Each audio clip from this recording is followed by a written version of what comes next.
He didn't even let her finish the sentence. Evelyn Mercer had barely stepped down from the stagecoach, her worn traveling bag still clutched in both hands, when Randall Holt crossed his arms and said it loud enough for the whole platform to hear, loud enough for the station clerk, for the woman hanging laundry across the road, for the two ranch hands leaning against the post office wall. I'm not taking a cripple for a wife. Not on my land. Not in my house. Not ever. He said it the way a man dismisses a stray dog. No hesitation, no embarrassment. Just fact, delivered to the open air while Evelyn stood in the dust, one hand still steadying herself against the coach wheel, her bad leg throbbing from 16 hours of hard road. Nobody on that platform said a word. That moment, that precise, ugly moment, is where this story begins. If this is your first time here, hit that like button right now and drop your city or country in the comments below.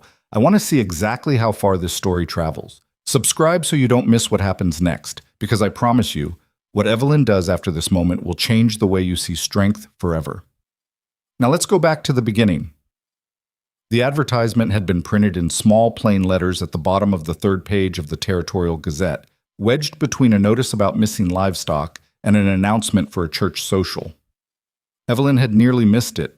She had been sitting at the kitchen table of her older sister's house in Ridgemont, Missouri, reading by lamplight because the hour was late and sleep refused to come, when the small block of text caught her eye.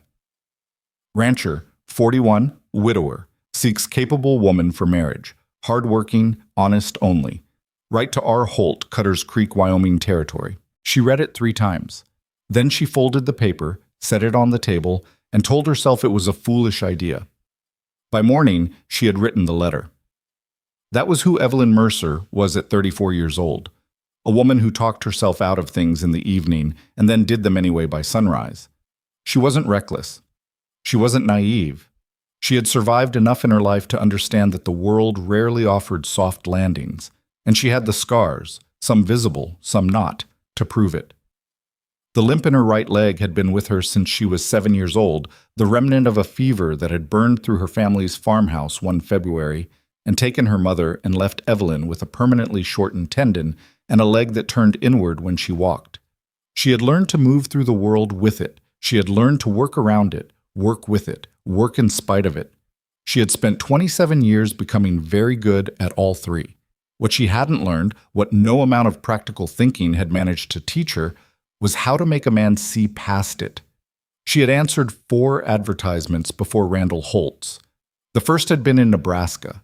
A farmer named Dale, who had shaken her hand politely and then told her he needed someone who could work the fields, and that he was sorry. He could see she was a fine woman, but he needed capable. She had wanted to tell him what capable actually looked like. She had bitten her tongue instead. The second had been worse. A man in Kansas who had looked her over like she was a horse at auction and said nothing for a long moment before his expression settled into something like pity, which she found more offensive than outright dismissal. The third had written her back a week after meeting her to say he had found someone else, though the timing was such that she suspected that was a kindness stretched over a lie. The fourth had been the worst because she'd thought for 3 days that it might work. A quiet carpenter named George in Colorado who had seemed to genuinely enjoy her company, who had walked with her through the town square and asked her questions about her life and laughed at things she said. And then on the 4th morning he had told her, gently, that his mother didn't think it was practical. She had cried once in the stagecoach leaving Colorado, just once. Then she had pressed her forehead to the cold glass and watched the land pass and made herself stop. Because crying was something you did when you expected things to go differently, and she was trying very hard to stop expecting things. The letter to Randall Holt had been her most careful. She had written 3 drafts before she sealed the final one. She had been honest about her education. She could read, write, and manage accounts, had taught herself bookkeeping from a borrowed manual. She had been honest about her work. She had kept house for her sister's family for 4 years, had managed the household finances and the kitchen, and the mending and the children. She had been honest about her cooking, which was functional rather than extraordinary.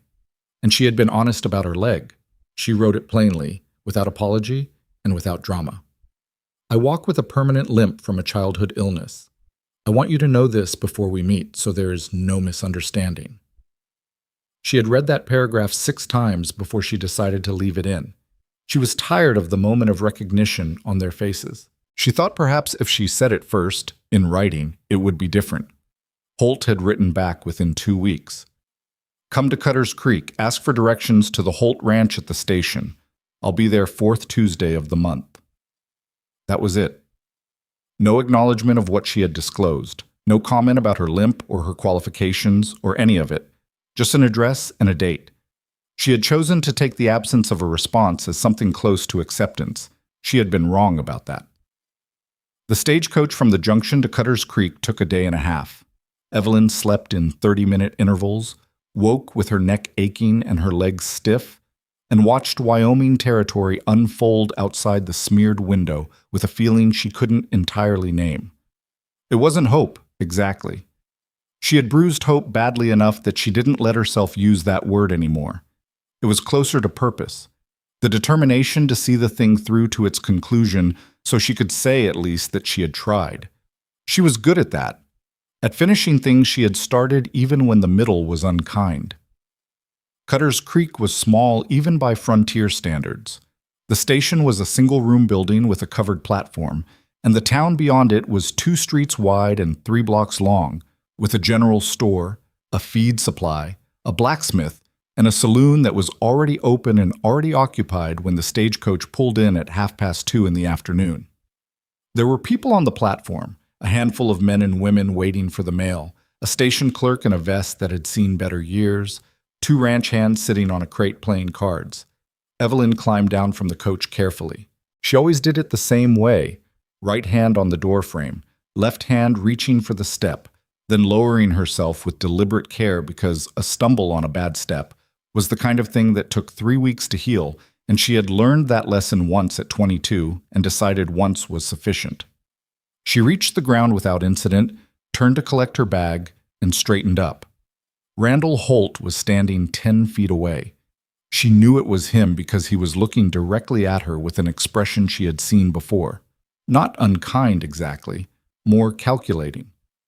The look of a man doing arithmetic in his head. She could see him taking in the way she stood, the slight angle of her right foot, the manner in which her weight shifted to compensate. She had half a second to think, maybe not before his face settled and his arms crossed, and he said it. I'm not taking a cripple for a wife. Not on my land, not in my house. Not ever. The words hit the open air and bounced off everything around them. The station clerk looked at his desk. The woman across the road stopped hanging her laundry for a moment. The 2 card-playing ranch hands exchanged a glance. Evelyn stood very still.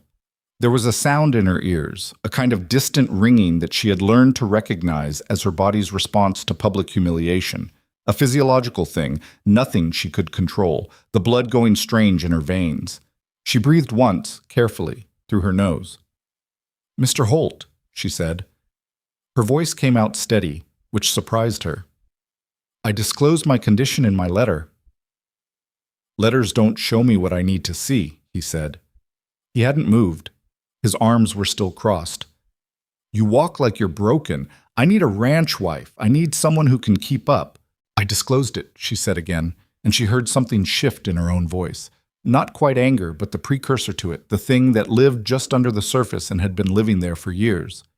You had the information. You invited me here anyway. I traveled for 4 days. That's your business, Holt said. I changed my mind. I'm allowed to change my mind. She wanted to say something. She had, in fact, about 6 things she wanted to say, and all of them were true and specific, and several of them would have landed hard. She could feel them lined up behind her teeth.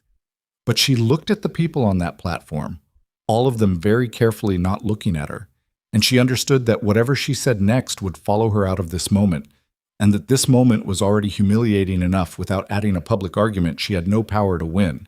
She picked up her traveling bag. Good day, Mr. Holt, she said. She walked to the station bench and sat down, put her bag on the ground at her feet, and stared at the far wall of the platform until the ringing in her ears stopped and Randall Holt walked away without another word. The station clerk came to stand beside her after a few minutes. He was a small man in his 50s with a gray mustache and the expression of someone who witnessed disagreeable things often enough to have developed a neutral professional face for them. Next coach heading back to the junction isn't until Thursday, he said, not unkindly. I'm aware, Evelyn said. There's a boarding house on the 2nd Street. Mrs. Finch runs it. She's reasonable. Thank you. He nodded and went back to his desk. Evelyn sat on the bench and thought about money. She had enough left to cover 2 nights at a boarding house and a return ticket to the junction, with almost nothing left after that. She had been careful with what she had, but 4 trips to 4 territories had a way of reducing even careful savings to something precarious. She would need to wire her sister for help, which was a conversation she had been hoping to avoid indefinitely, and which she could already hear playing out in her head. Her sister's voice careful and kind and full of the specific gentleness that meant, I told you this wouldn't work. She sat on that bench for a while, not because she was avoiding anything, just because she needed a few minutes to let the thing settle before she carried it forward, and she had learned that rushing through a bad moment didn't shorten it, it just smeared it. The afternoon moved. The light on the platform changed angles. The card-playing ranch hands finished their game, packed up, and left without looking at her. A family arrived to collect a crate of goods from the coach cargo. A horse tied to the post outside the station grew bored and started pawing the ground. Evelyn was still sitting there when she heard footsteps and looked up to find a woman standing in front of her, late 40s, maybe 50, with calloused hands and a direct gaze and the kind of face that had stopped worrying about what other people thought sometime in the previous decade. You're the woman Holt turned away, she said. It wasn't a question, but Evelyn answered it anyway. Yes. The woman looked at her for a moment, the way someone looks at a situation they are considering becoming involved in. I heard what he said. Half the town heard it. I gathered, Evelyn said. My name is Clara Webb. I run the post office and I know everyone within 40 miles. She paused. You need work or you need a coach home? Evelyn considered the question. It was a good question, direct and practical, the kind she appreciated. Probably both, she said honestly. But the coach isn't until Thursday, and I don't have much left after Mrs. Finch's boarding house, so work would come first.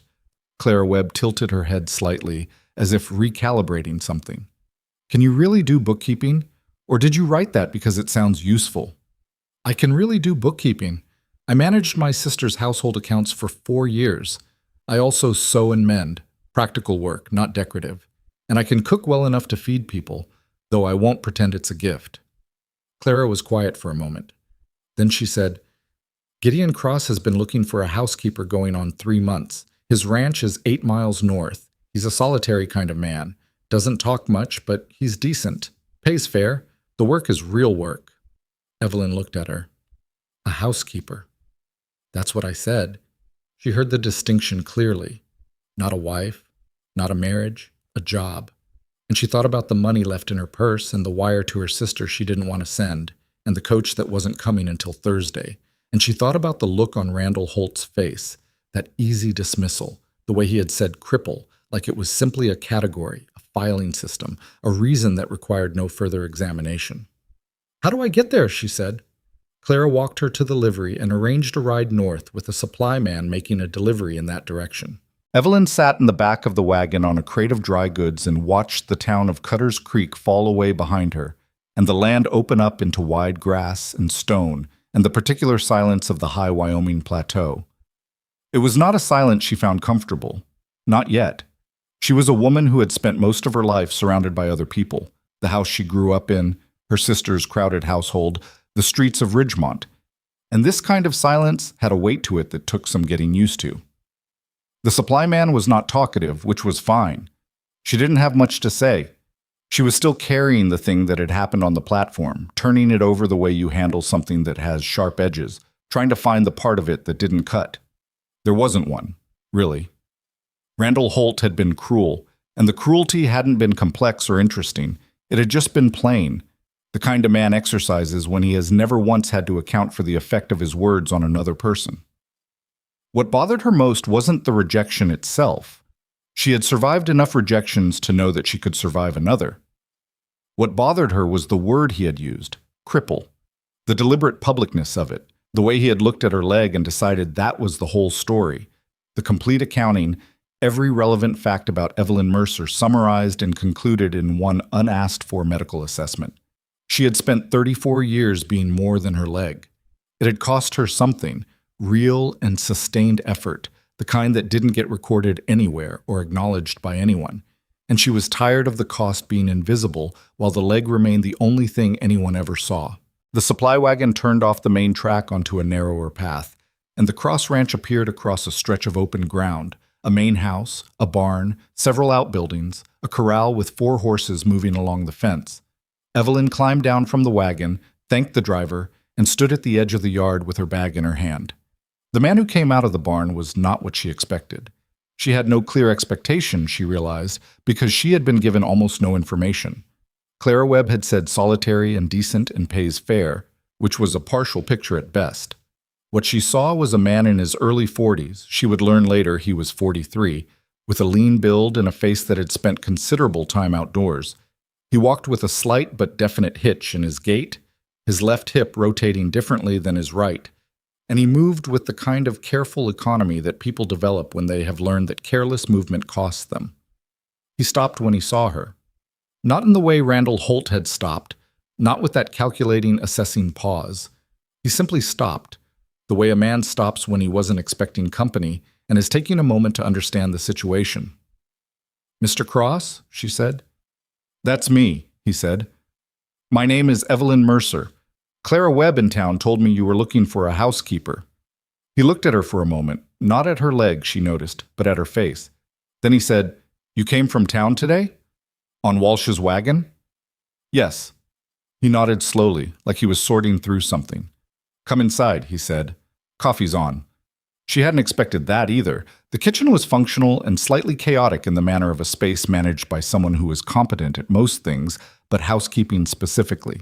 There were dishes stacked on the table that belonged on the shelf, a ledger left open on the counter, a jacket thrown over the back of the only chair that faced the window. Gideon Cross moved the jacket without comment, poured 2 cups of coffee, and set one in front of her. She sat down and wrapped her hands around the cup because the air outside had been cool and the kitchen was warm. He sat down across from her and looked at his coffee for a moment before looking at her again. "You're not from here," he said.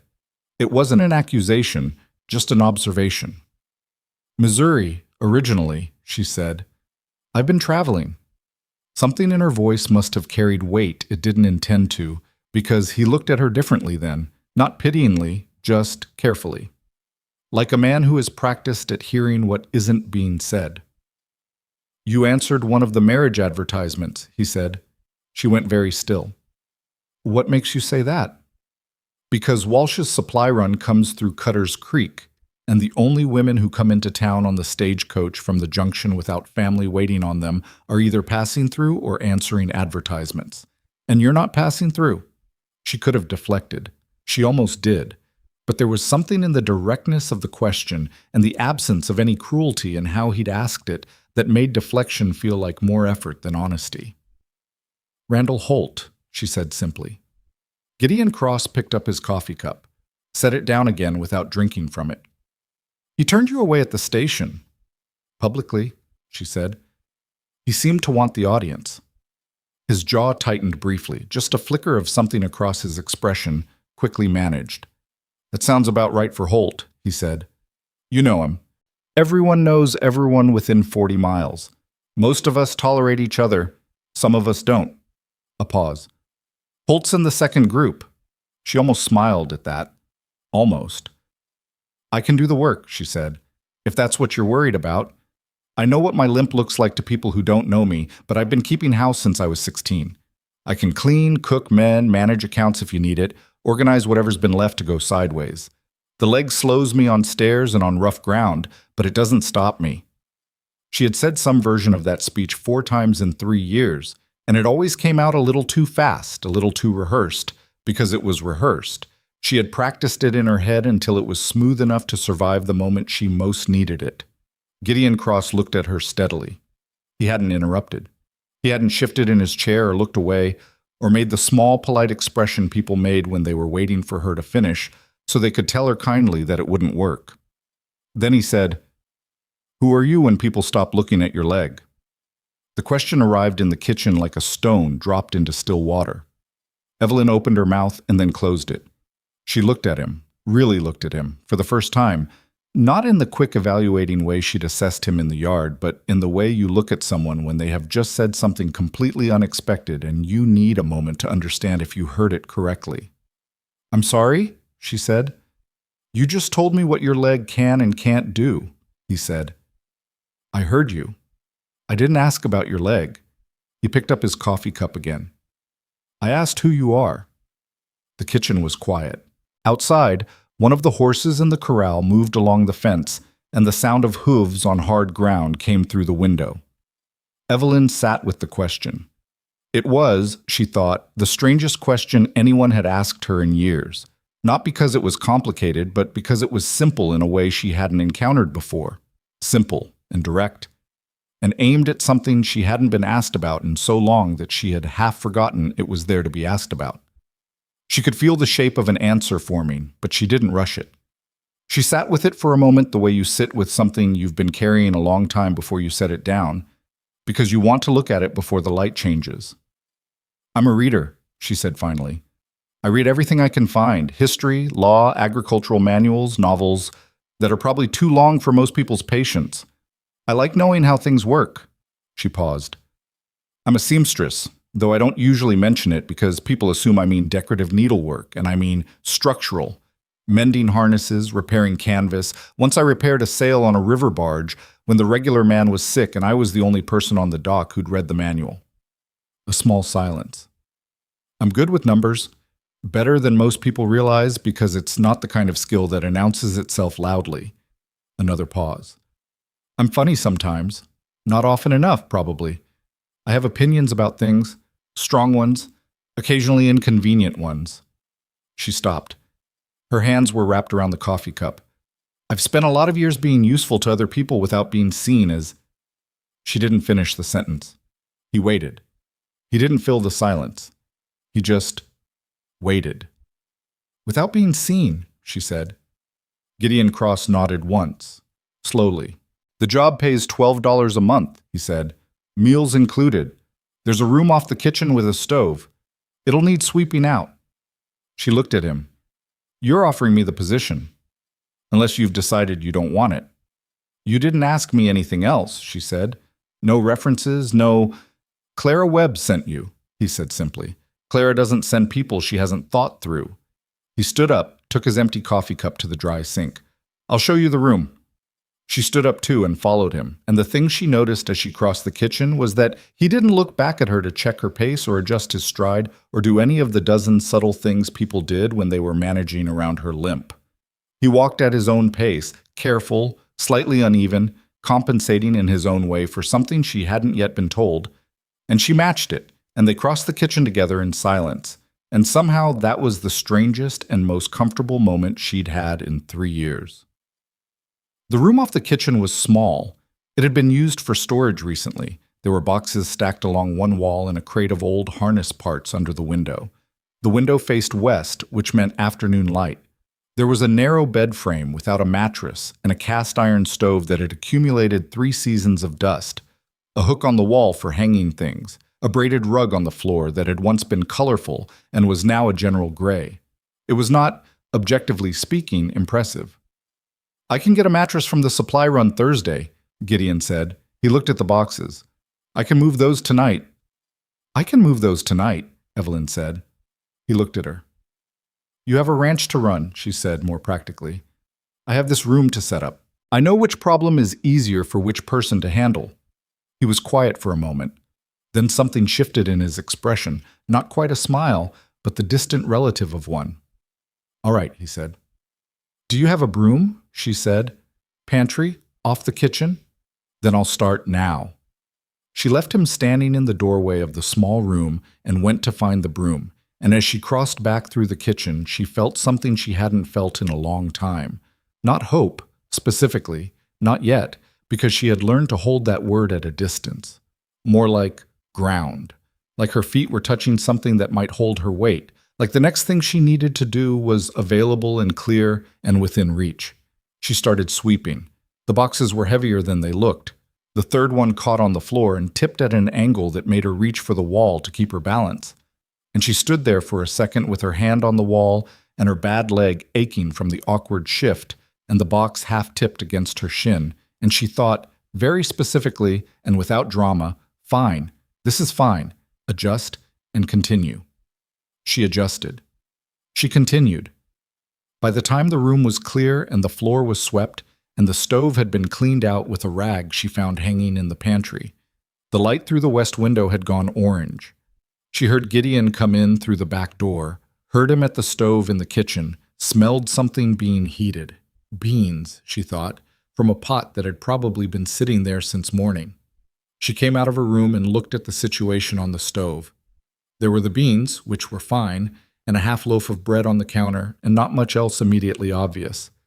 "Do you have eggs?" she said. He looked up from the stove. "In the cold box." She found them, found butter, found a cast-iron skillet that had not been cleaned with appropriate care, but was not beyond saving. She made eggs the way she made everything, efficiently, without ceremony, with the small adjustments and recoveries that were simply part of the way she moved through any task. When she put the plate in front of him, he looked at it and then at her. "You didn't have to do that," he said. "It seemed like the obvious next thing," she said. She made her own plate and sat at the other end of the table.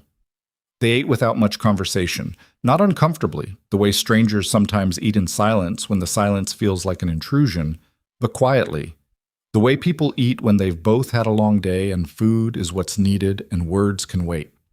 Halfway through the meal, he said, without looking up from his plate, "The injury, to your leg, how long?"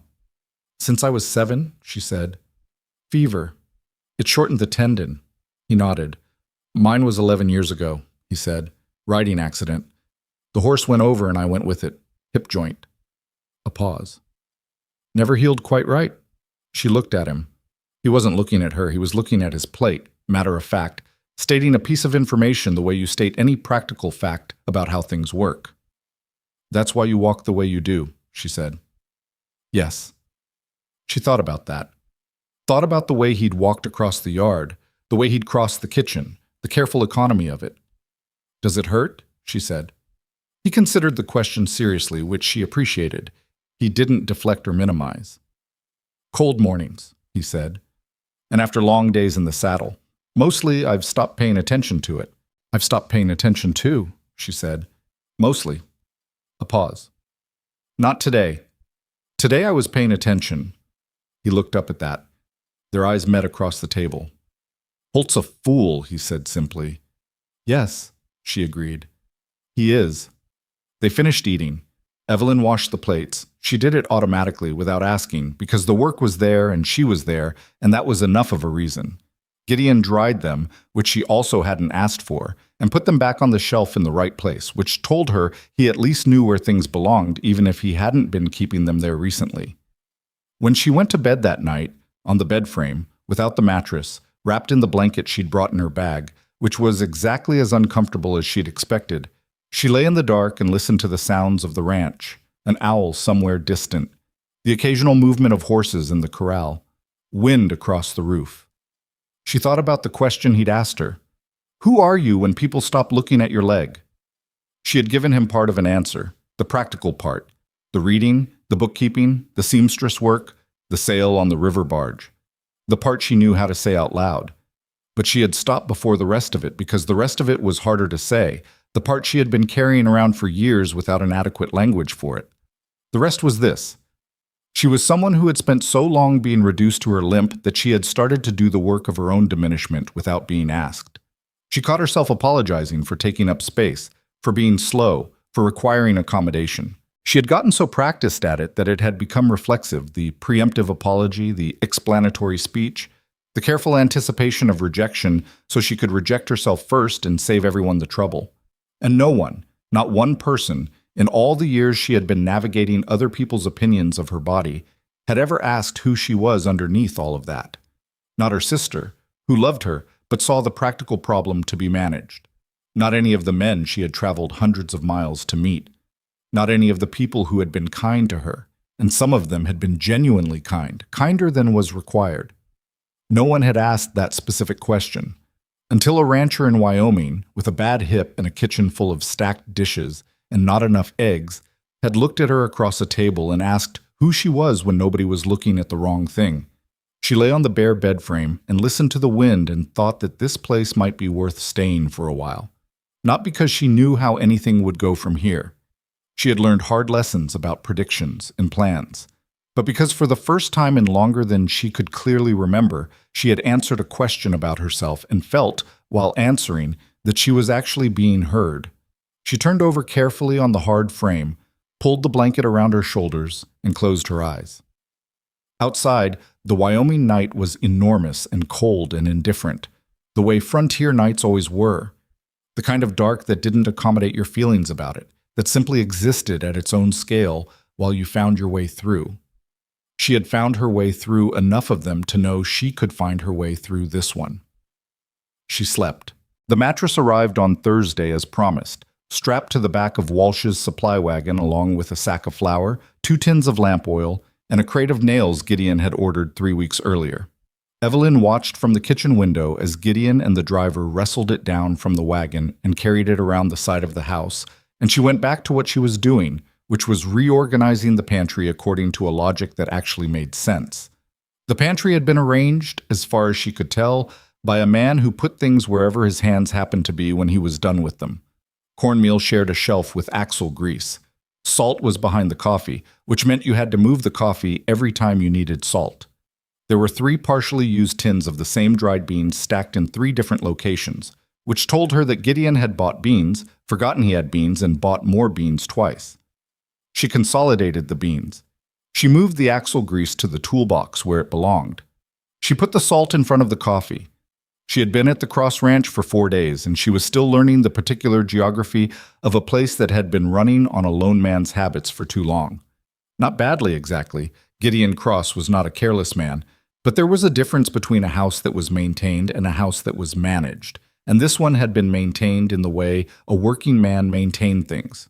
Sufficiently, without attention to the parts that didn't immediately break. On the first morning, she had asked him for a tour, which he'd given with the economy of a man unused to explaining the obvious. This is the barn. That's the tool shed. The well is there.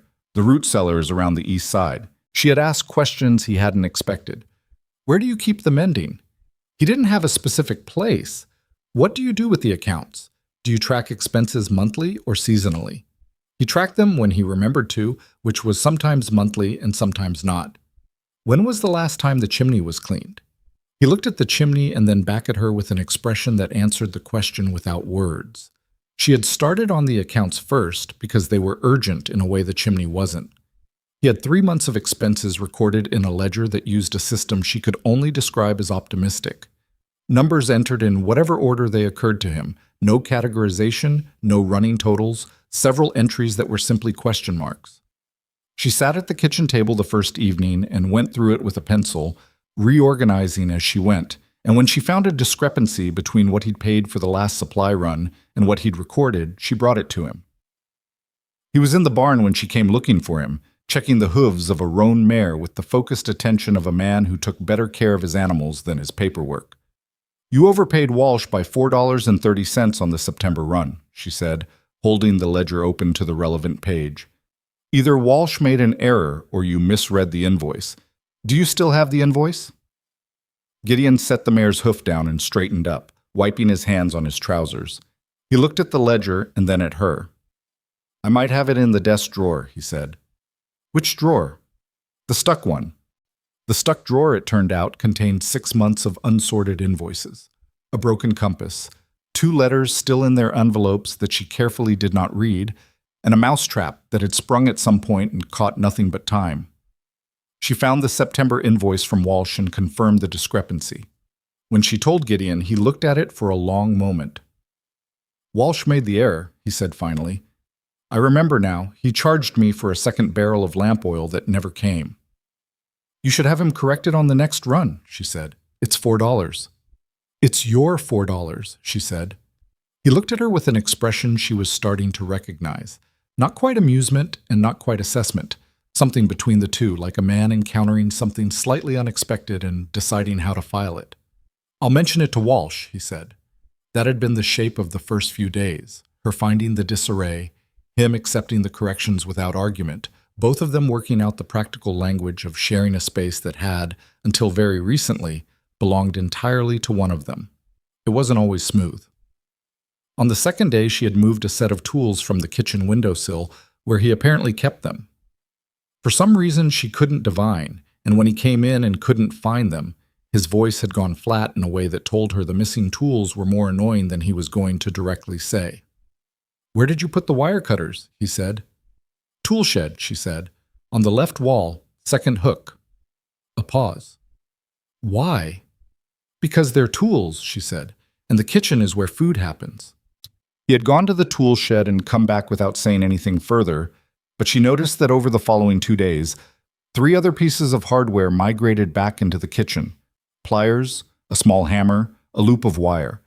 And she made a deliberate decision to leave them there, because she was new and there were battles worth picking, and this was not one of them. By Thursday, when the mattress arrived and she could finally sleep on something that didn't leave her hip aching, she had a clearer sense of the ranch's rhythms and Gideon's habits, and the particular way the two of them were navigating the new arrangement. He was up before she was every morning, already in the barn by the time she had the stove going. He came in for breakfast without being called, which told her he'd been listening for the sounds of the kitchen.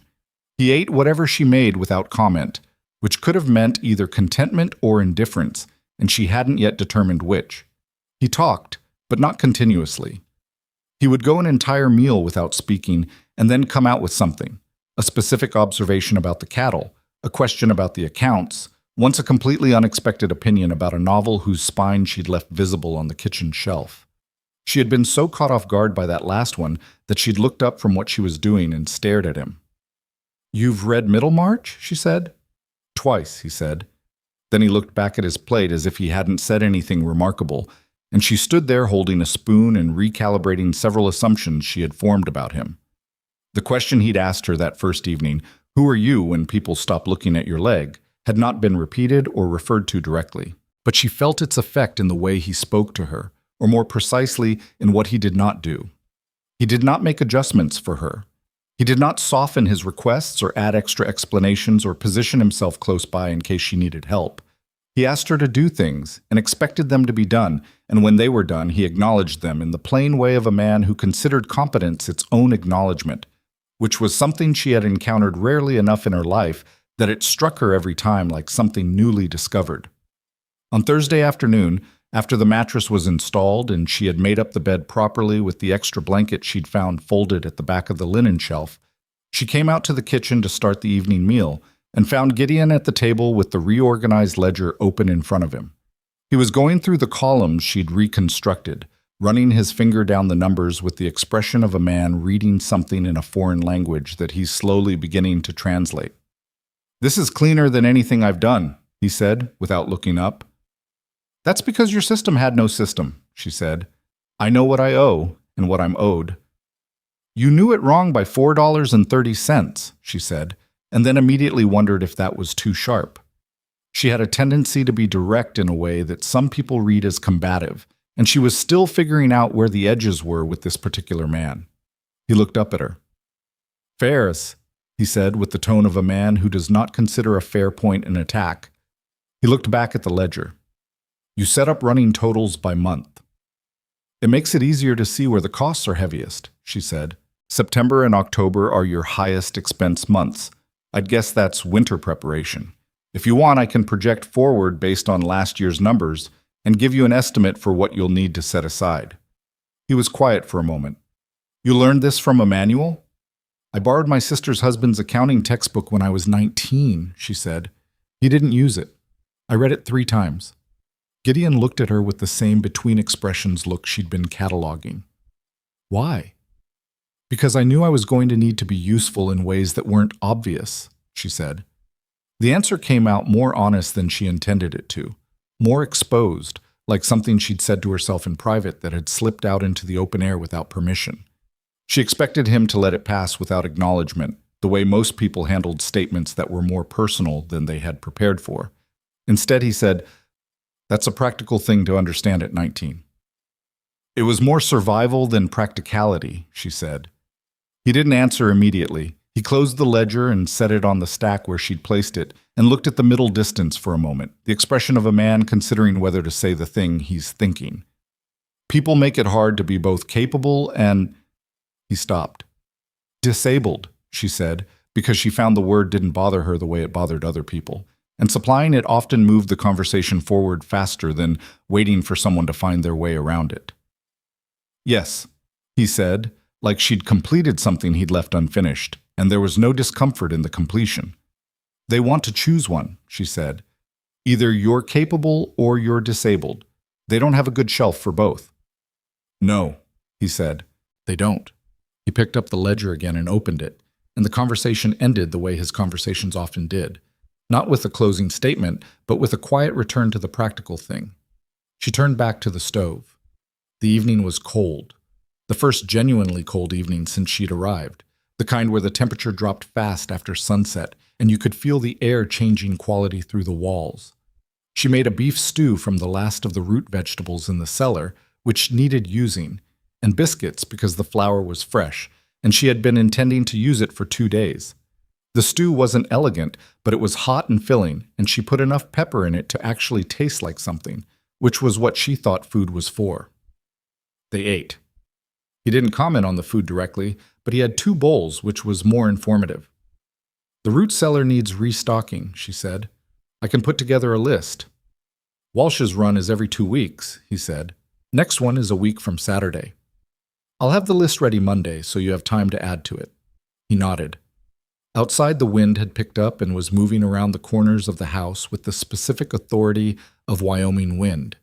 It didn't suggest it was going to be cold. It simply was cold, and the house either dealt with it or didn't. The stove in the kitchen was good, and the walls were solid, but she could feel the draft under the back door. That door needs weather stripping, she said. I know, he said. Do you have any? Probably in the shed. I'll look tomorrow. He looked at her across the table. Not the calculating look, not the between expressions look. Something more direct than either. You're making a list, he said. In your head. Several lists, she said honestly, of everything that's wrong with the house. Of everything that can be improved, she said, which was not correction exactly, but a distinction that mattered to her. Wrong implies it's broken. Most of it isn't broken, it's just... She considered the word unattended. Something crossed his face that took her a moment to identify. It was amusement, genuine, unguarded, the kind that came and went quickly in a man who didn't wear his feelings near the surface. That's one way to say it, he said. I have other ways, she said. Some of them are less diplomatic. He almost smiled. Not quite. The muscles moved in the direction of it, and then stopped just short, like a man who had gotten out of the habit and hadn't fully relearned it. But the movement was there, and she noted it, and filed it somewhere she wasn't examining too closely yet. The next morning, she found the weather stripping in the shed, behind a coil of rope and underneath a canvas tarp that had been covering something so long it had fused slightly to the ground. She cut a length of it with the knife she'd started keeping in her apron pocket. There were enough things in this ranch that needed cutting that the knife had become immediately necessary, and fitted it to the bottom of the back door, which required lying on the kitchen floor to get the angle right. She had been on the floor for approximately 45 seconds when Gideon came in through the front and stopped. "What are you doing?" he said. "Weather stripping the door," she said from the floor. "I could have done that." "You could have done it a year ago," she said pleasantly, "but here we are." A pause from above her. "Do you need help?" "No," she said. "Just don't step on me." He stepped carefully around her and went to the stove to pour his morning coffee, and she could hear in the way he moved, slightly too careful, slightly too quiet, that he was trying not to laugh, and she decided to find that satisfying rather than embarrassing. The weather stripping fit well. When she stood up and pressed the door against its frame and knelt to check the seal, the draft was gone. A small thing. She felt the disproportionate satisfaction of it anyway. She was at the dry sink washing her hands when he said, behind her, "You were a teacher at some point." She turned. "What makes you say that?" "The way you explain things," he said. He was leaning against the kitchen counter with his coffee, looking at her with the direct look. "You don't just tell people what to do. You explain the reasoning." She thought about that. I tutored for 2 years, she said, when I was 21 and 22, children in my sister's neighborhood. You liked it? Very much, she said. I was good at it. A pause. I stopped because, she started, and then found she didn't want to finish the sentence with the truth, which was that she had stopped because the family who employed her had a son who thought her limp was something to imitate for the amusement of his friends, and she had corrected him once, and he had told his parents she'd been harsh, and the parents had taken his side. You don't have to finish that, Gideon said. It was a position that became uncomfortable, she said, which was accurate enough. He nodded, and she was grateful for the absence of follow-up questions. What she had not told him, and was not sure she would tell him, was the full accounting of the past several years. The way the rejections had accumulated not just as disappointment, but as a kind of internal erosion, the slow wearing away of the belief that the life she wanted was actually available to her. She had wanted simply what most people wanted, a place of her own. Work that used all of her, not just the convenient parts. Someone who knew her. She had not thought these were extravagant requirements, and yet they had so far proven precisely as unavailable as extravagant things. She was careful not to let herself think too far ahead about what the Cross Ranch might or might not be. She was a housekeeper. She had been hired for a practical function. Gideon Cross was her employer, and he was decent, and he had asked her one question that had rearranged something in her, and she was going to be very careful about the conclusions she drew from that, because she had drawn conclusions before and they had cost her. But there were moments, small, specific, easy to misread, that she found herself returning to. The way he had not looked at her leg at the station, the way he had waited while she answered his question, the way he moved around his own injury so matter-of-factly, as if it were simply a feature of being alive and not a sentence, the way he had said, "Who are you?" when people stopped looking at your leg, which was not a question you asked someone you were only thinking of as household help. She put those moments in the back of her mind and did not build anything on them. She went to town with Walsh's wagon the following Saturday, her first time back in Cutter's Creek since the day she arrived, and she went to Clara Webb's post office partly to thank her and partly because she needed to send a letter to her sister explaining that she had found work and would not be needing the wired money after all. Clara was behind the counter sorting mail with the efficiency of a woman who had been doing it so long the sorting was mostly automatic, her hands working while her attention was free to do other things. When Evelyn came in, she looked up and her expression did a complicated thing, relieved and curious and something else. "You're still here," Clara said. "I'm still here," Evelyn said. "How's Cross treating you?" "Fairly," she said. "The house needed attention. I'm giving it attention."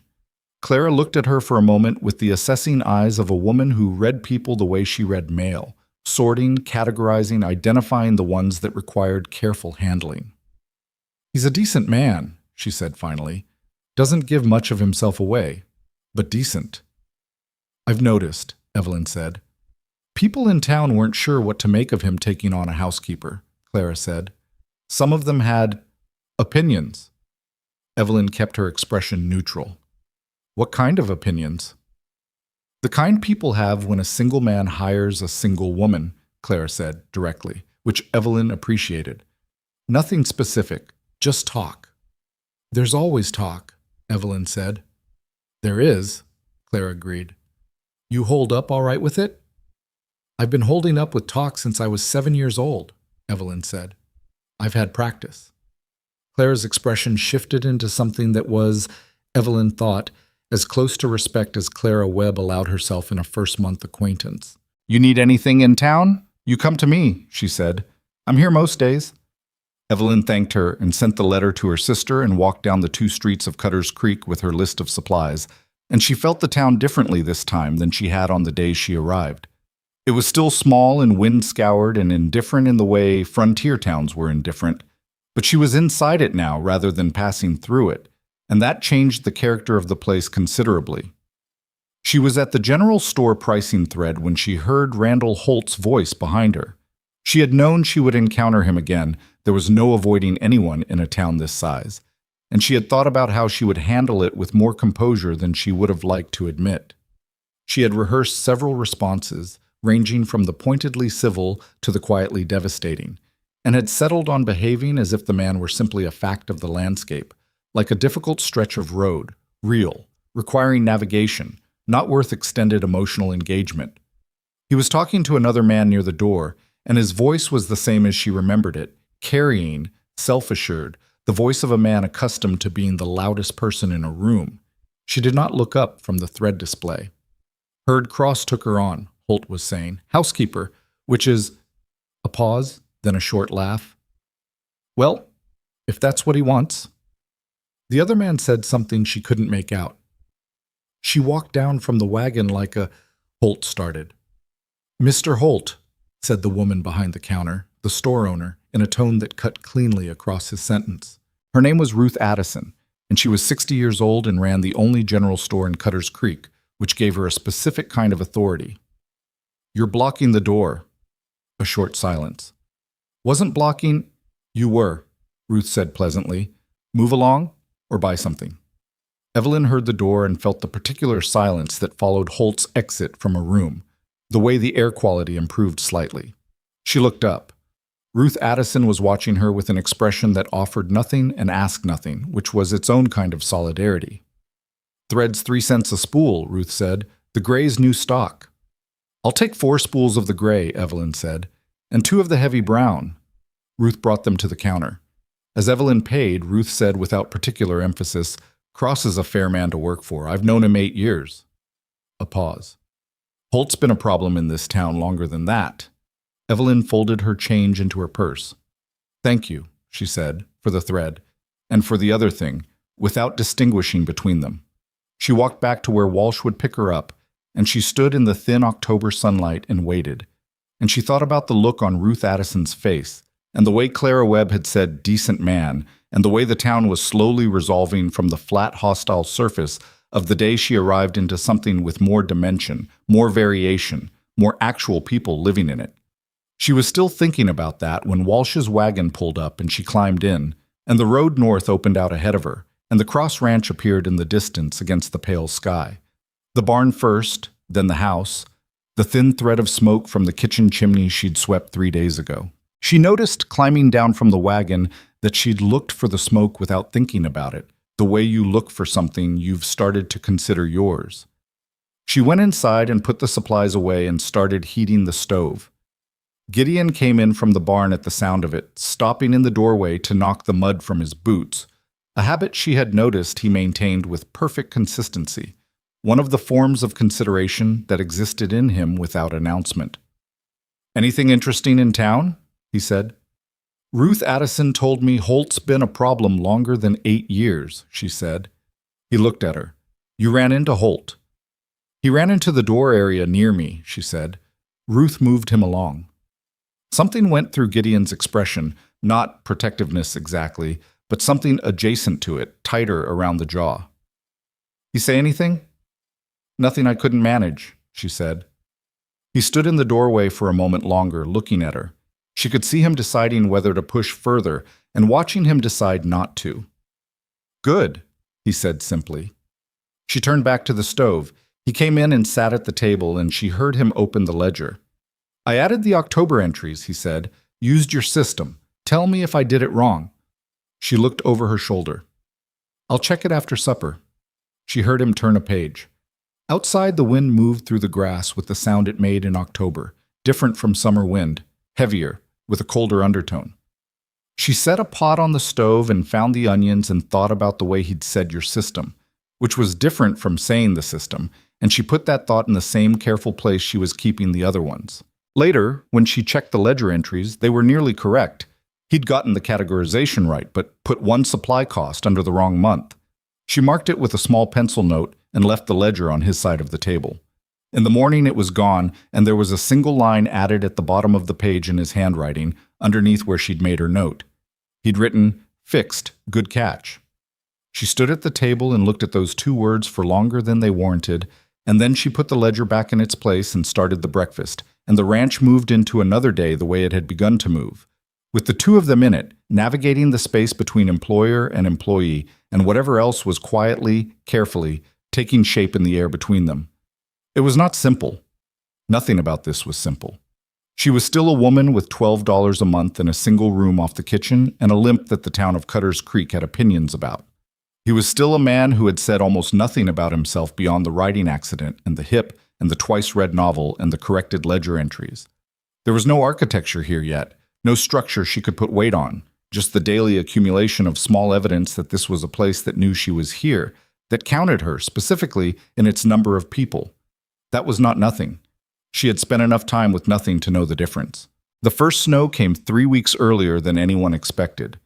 Evelyn woke to it, not to the sight of it, because her window faced west and the sky was still dark when she opened her eyes, but to the sound of it, which was a particular silence she had grown up with in Missouri and recognized before she was fully conscious. The kind of silence that meant weight on the roof and no wind and the world outside rearranged overnight into something that required renegotiation. She dressed quickly, added wood to the stove, and went to the back door. When she opened it, the cold hit her face with a specificity that was almost personal, and the yard was white, and the barn was white, and the fence line disappeared into a gray morning sky that had more in it and wasn't done. Gideon was already in the barn. She could see the lamp through the gap under the door. She put coffee on and started cutting the salt pork for breakfast, and thought about the root cellar inventory she had updated the previous week. They had enough for 6 weeks if they were careful. 7 if she stretched the dried goods. She was running numbers in her head when Gideon came in, snow on his shoulders, and his expression doing the thing it did when he was managing several problems simultaneously, not closed off exactly, but consolidated, all the attention turned inward and working. "How bad?" she said. 8 inches already, more coming." He pulled off his gloves and went to the stove to warm his hands.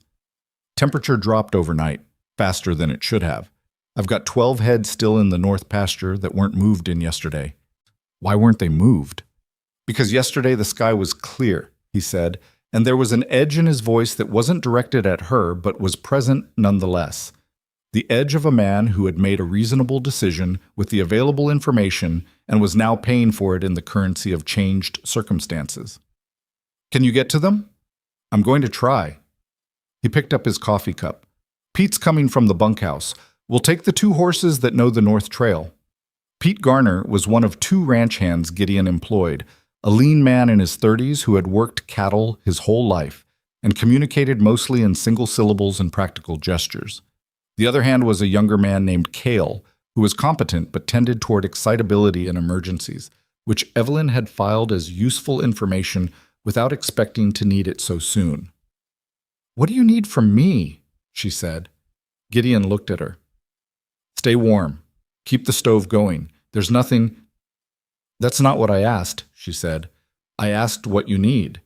He set his coffee down.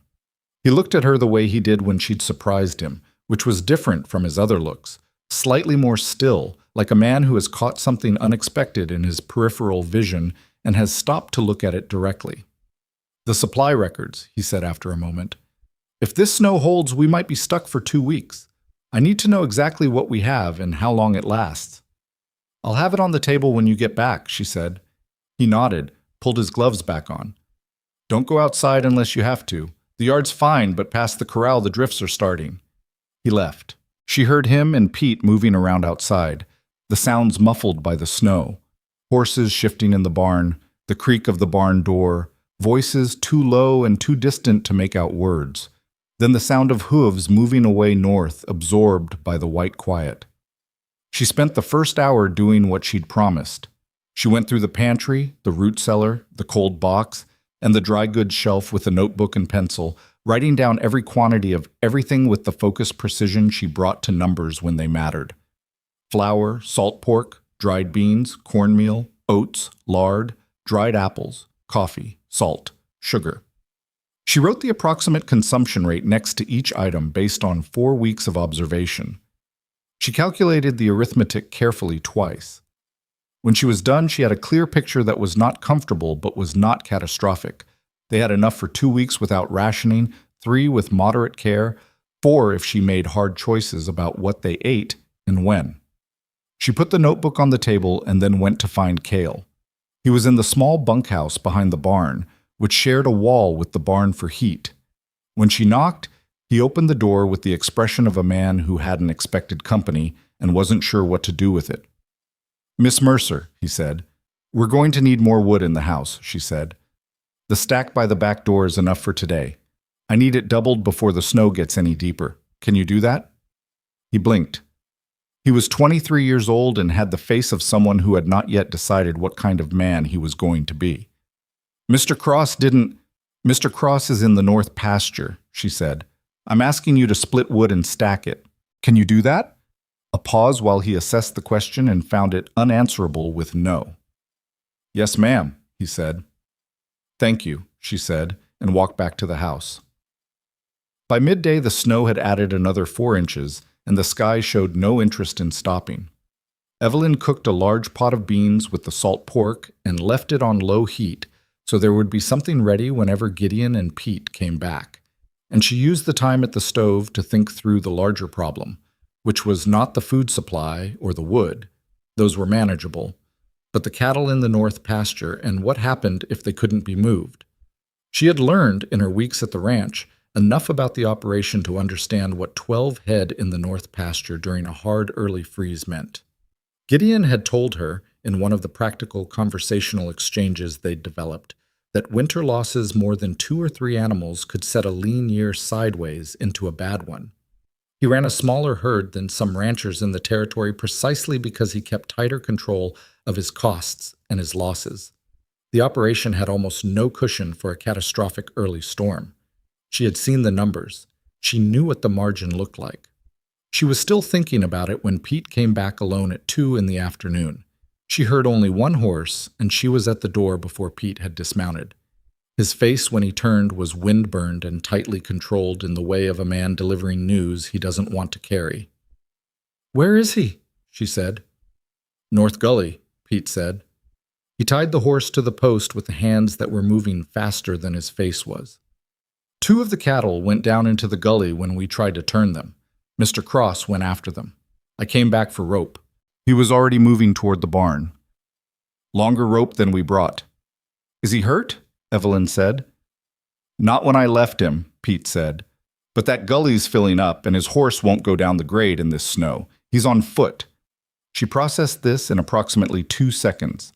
Gideon on foot in a north gully that was filling with snow, in a temperature that had dropped to something serious, with his hip that hurt in the cold and got stiff when he pushed it, and that he never talked about. But she had watched carefully enough to know, had bad days and worse days, and that today, before the snow, had already been a bad one. "How long to get back there?" she said. 40 minutes hard riding, Pete said, coming out of the barn with a coil of heavy rope. "Maybe 50 in this."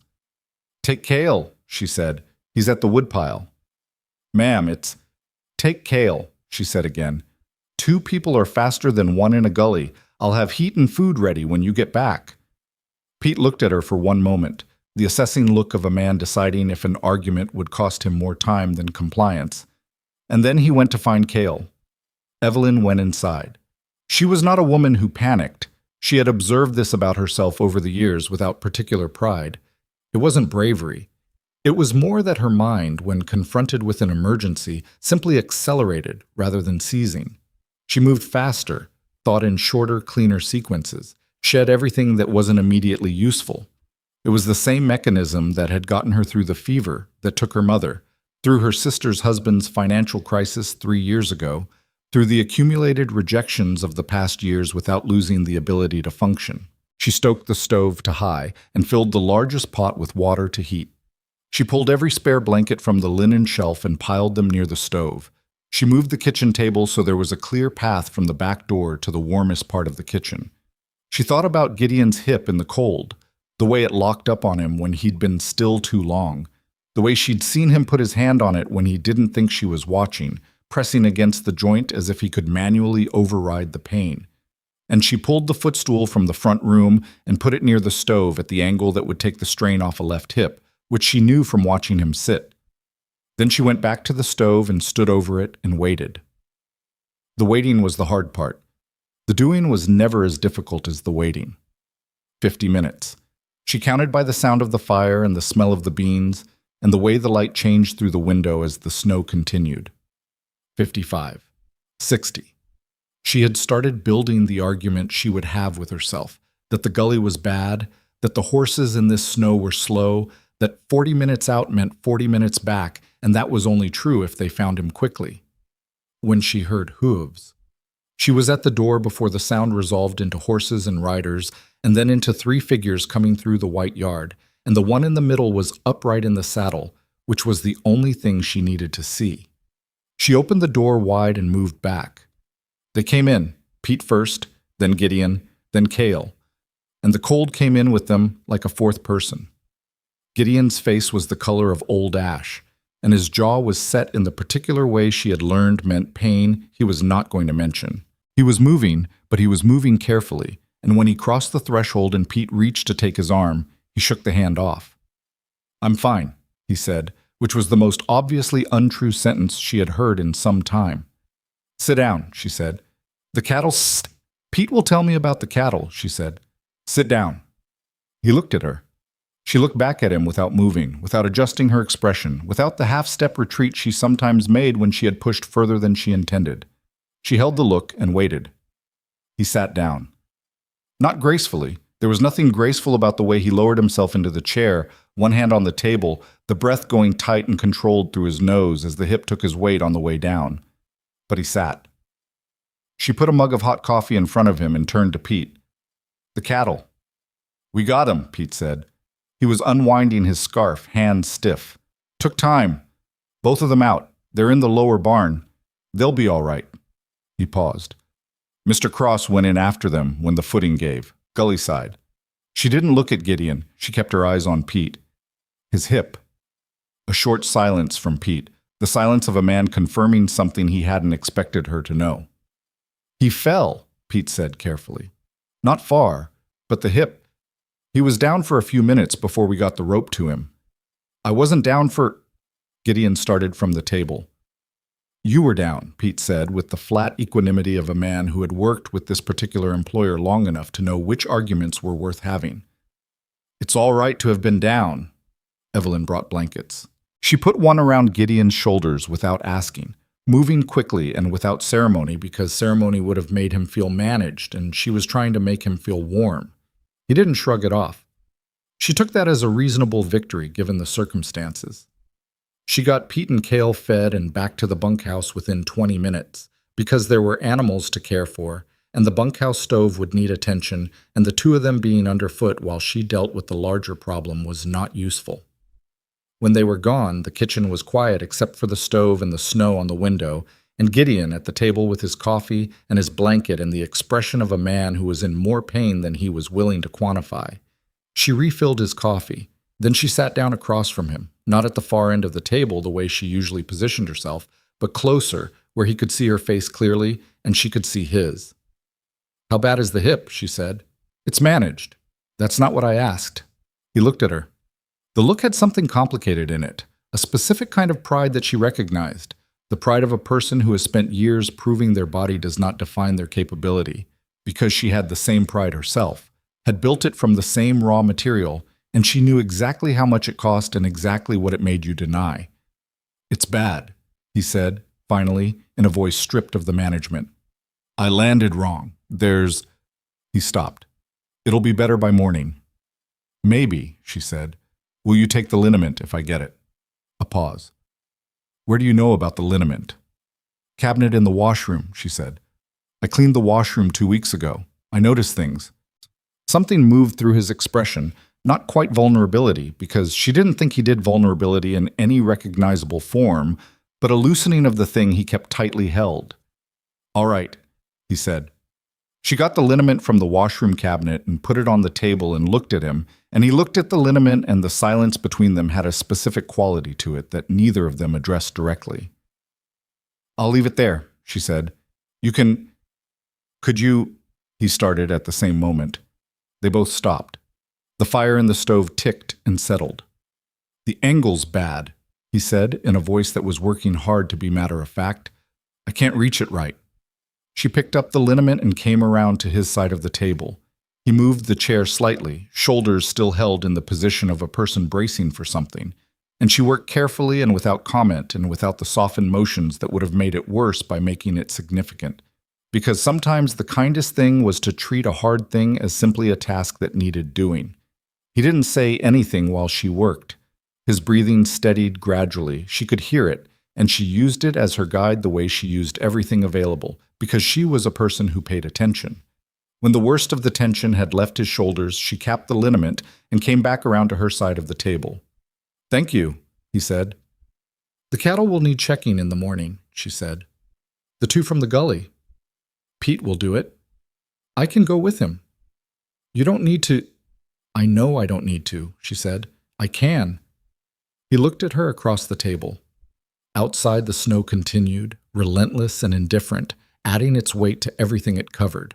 The lamp on the table made a small, warm region in which they were both briefly contained, the storm on one side of the glass and the two of them on the other. "You're very stubborn," he said.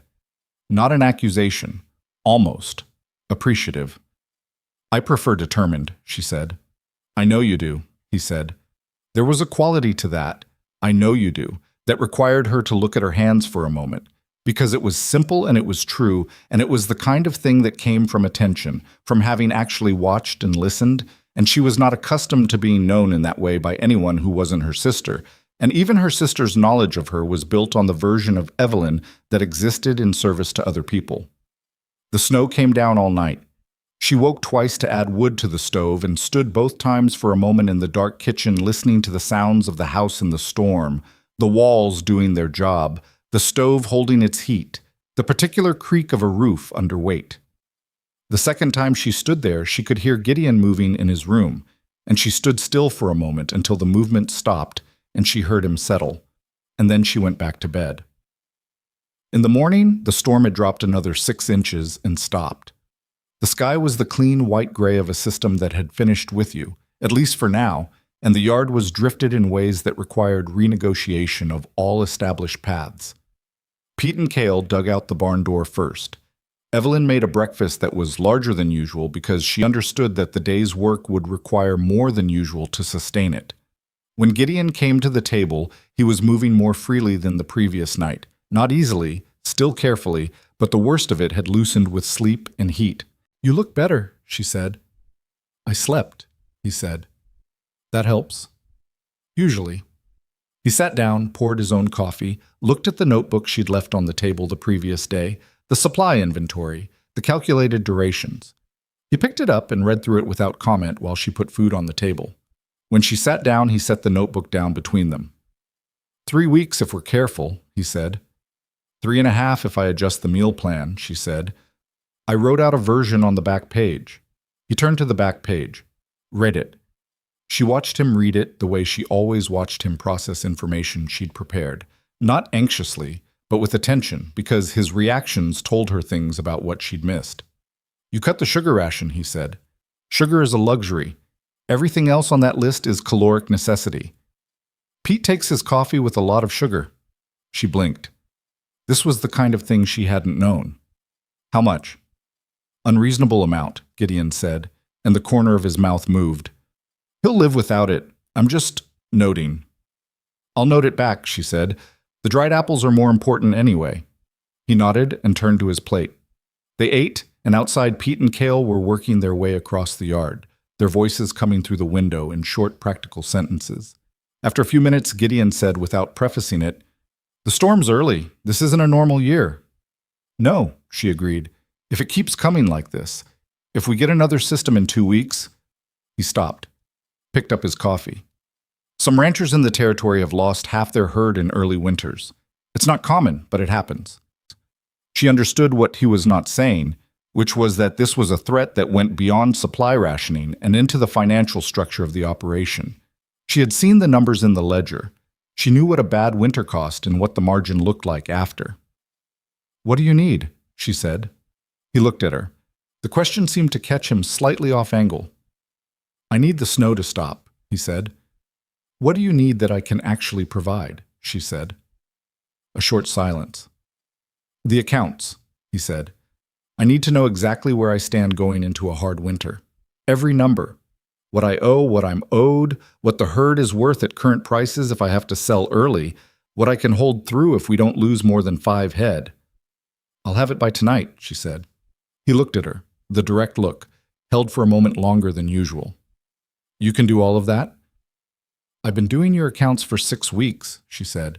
I know the numbers better than you do at this point. The corner of his mouth moved again. That's probably true, he said. She worked on the accounts through the afternoon, sitting at the kitchen table with the ledger and the notebook, and a second notebook she'd bought on her last trip to town, filling columns with figures and calculations while the light through the window went from white to gray to the particular color of early dark in winter. She heard Gideon come in twice, once at midday, once in the mid-afternoon, and he looked at what she was doing without interrupting, poured coffee, went back out. The third time he came in, it was dark and the lamp was on, and she had 4 pages of numbers that told a clear story. Sit down, she said. He sat. She walked him through it. She did not soften it, and she did not elaborate beyond what was necessary, because he was not a man who needed softening, and unnecessary elaboration was a form of disrespect dressed up as consideration. What the numbers showed was this. If they lost fewer than 4 head through the winter, the ranch ended in spring with a narrow but functional margin. If they lost 5 or 6, they ended the season with nothing to reinvest and would need a line of credit for spring stock. If they lost more than 6, the options became seriously limited and all of them were unpleasant. Gideon listened to all of it without interrupting. When she finished, he sat with it for a moment. The north herd needs to come in closer, he said, whatever it takes. That's tomorrow's problem, she said. Today's problem, he said. Pete needs to know tonight so he can plan the morning. He got up and went out to the bunkhouse, and she sat at the table and looked at the numbers and thought about margins and what it meant to live on them. She had been living on margins her whole life.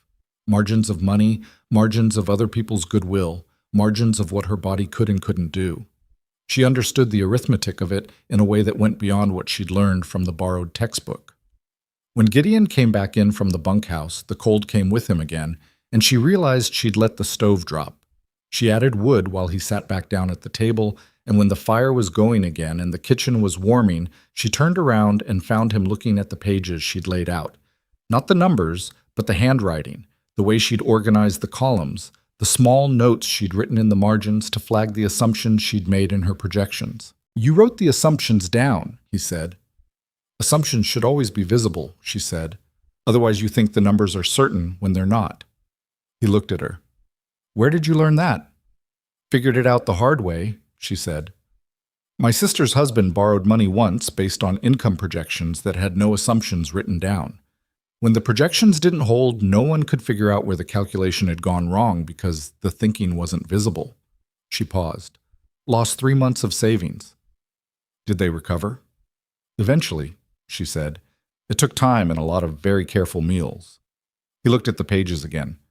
You were helping manage their finances then, too. Someone had to, she said. The fire had recovered and the kitchen was warm now, and outside the Wyoming dark was total. The kind of dark that existed out here in a way it didn't exist in towns or near towns. The kind with depth and actual weight. She thought about the 2 cattle in the lower barn that Pete had checked twice since morning. She thought about the 12 that were now safe. She thought about the numbers on those pages and what they represented.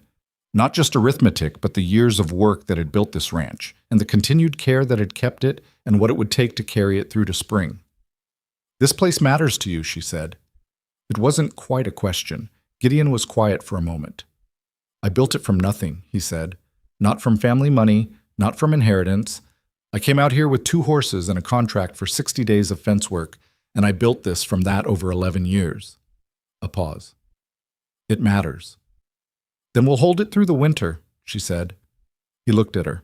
There was something in the look she hadn't seen before, not surprise exactly, but a recalibration, as if she had said something that shifted the coordinates of the conversation slightly, moved the I that he'd always used for this ranch into a territory where we could also exist.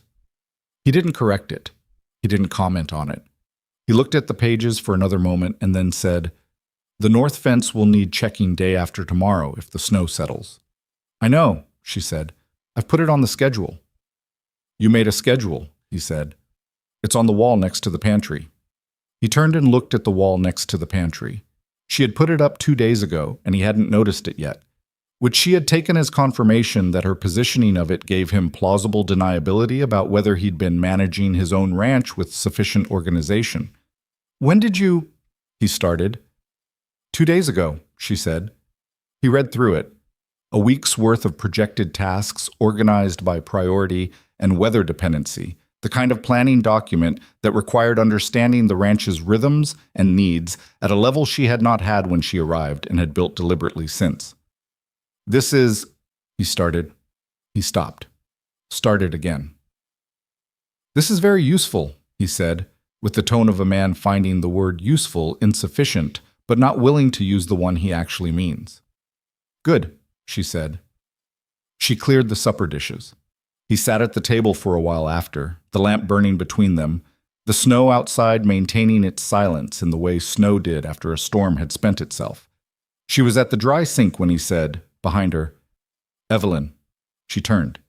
He was looking at the table, not at her, at the table, at the pages of numbers, at the hands he had placed flat on the surface the way he placed them when he was thinking through something hard. "When you came here," he said, "you were going home. After Holt. You had enough for the coach, and that was it."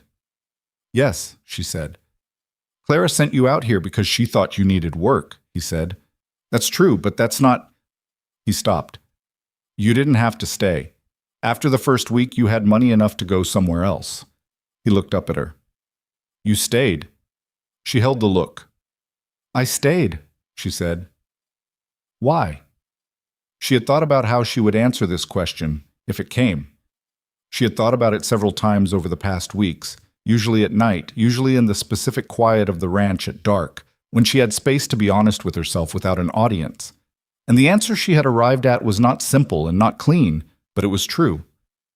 "Because this is the first place in years where I've been allowed to be the whole of what I am," she said. "Not just the useful part. Not just the part that works around the thing people see first." She paused.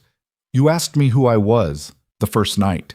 I'd forgotten someone could ask that question and mean it." He was very still.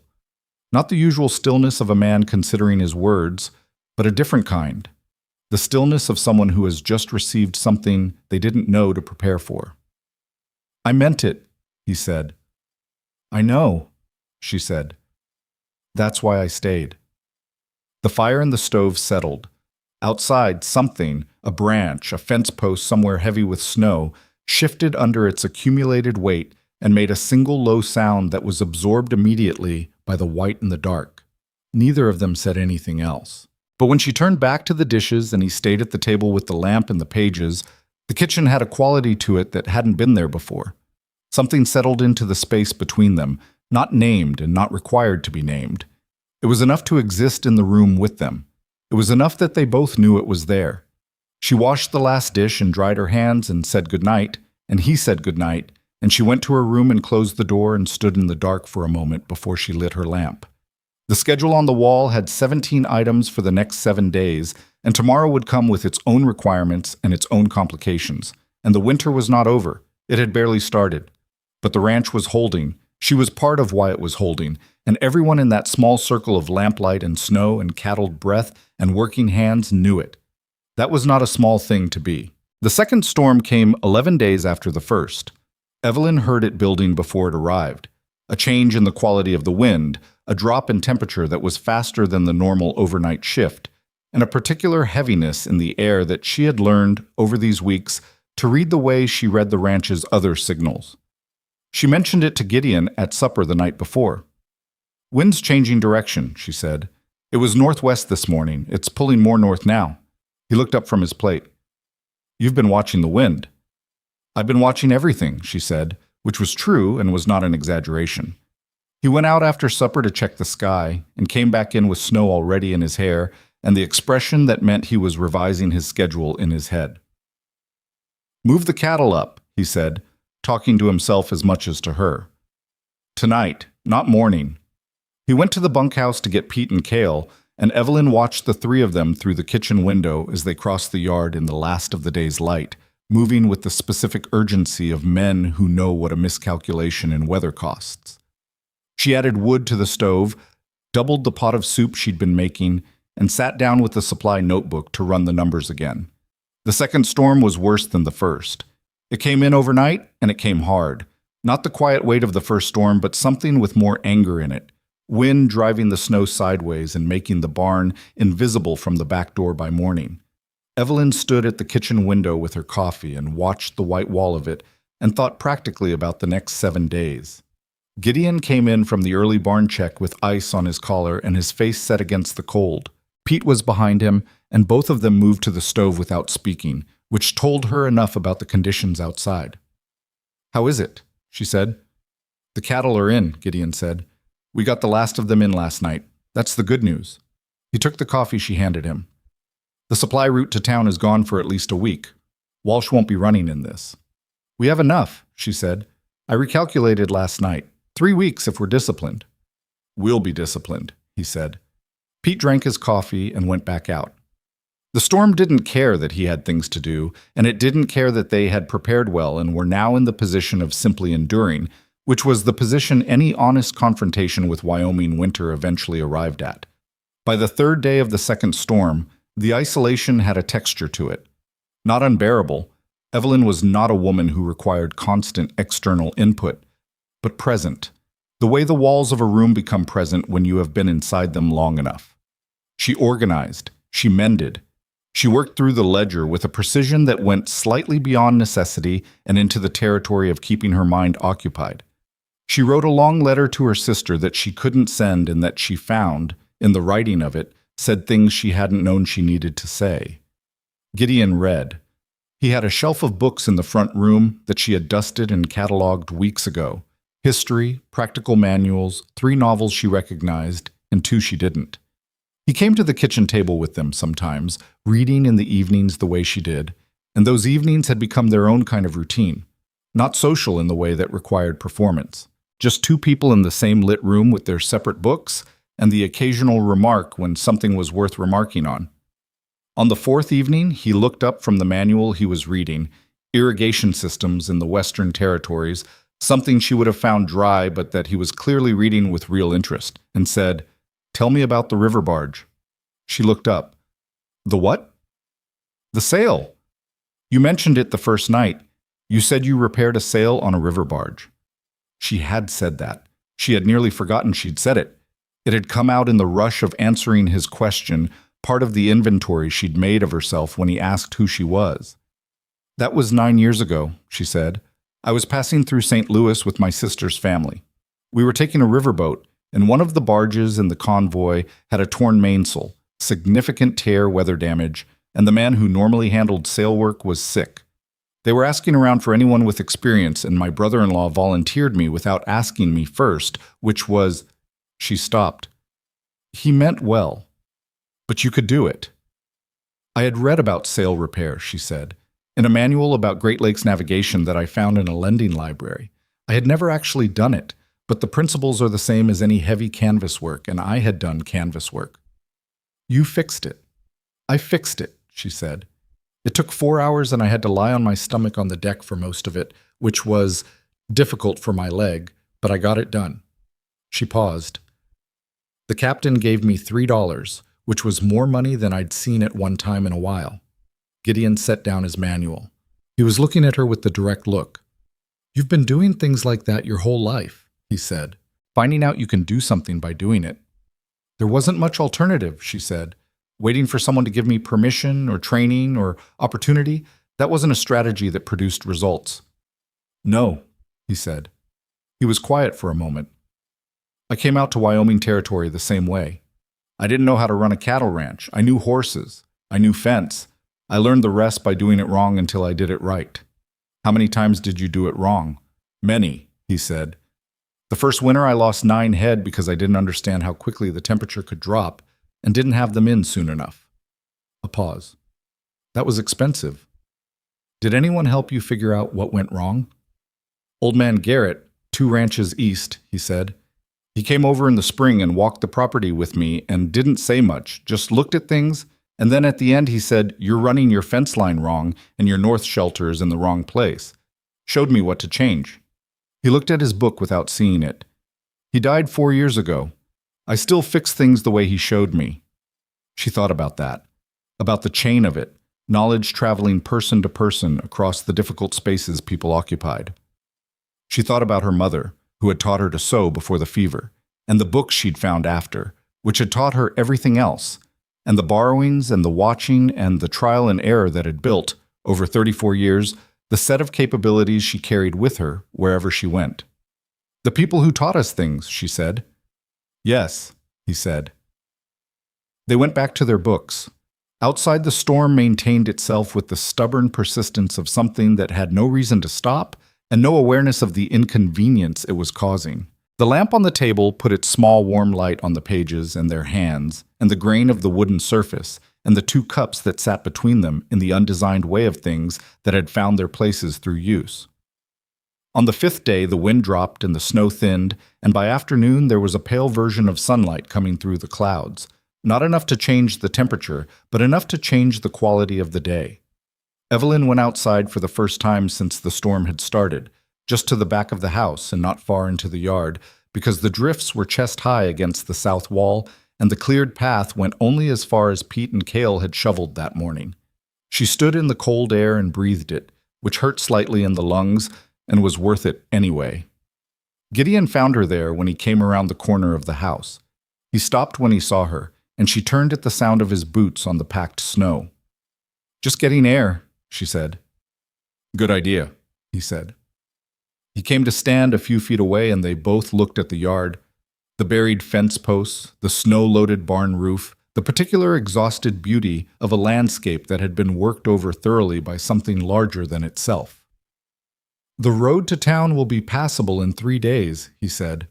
"Maybe 4. "I'll have Walsh's list ready," she said. A pause. The air between them was cold and still. A hawk crossed the far edge of the sky above the north pasture, unhurried, indifferent to the snow. "Evelyn," he said. "Yes." He was looking at the north pasture. "When the snow clears, when things are normal again, or as near to normal as they get." He stopped. He had his hands in his coat pockets, and his jaw was set in the way that meant he was working through something. "I want to talk to you about the arrangement." She felt something careful move through her. "The arrangement," she said. "Your position here," he said. "What it is and what—" He stopped again. He turned to look at her, and his face was doing something she hadn't seen it do before. Not uncomfortable, not managed, but unguarded in the way faces were when a person had decided to say the real thing instead of the prepared version. "I don't want you to be my housekeeper," he said. The cold air sat between them. She looked at him steadily. "What do you want?" she said. He held her gaze. "I think you know," he said, "and I think you've known for a while. And I think we've both been careful about it." "Careful is reasonable," she said, because it was, and because she had been, and because she needed to say something true while she determined what else was true. "We were strangers 3 months ago." "We're not strangers now," he said. "No," she said, "we're not." The hawk came back across the sky in the other direction.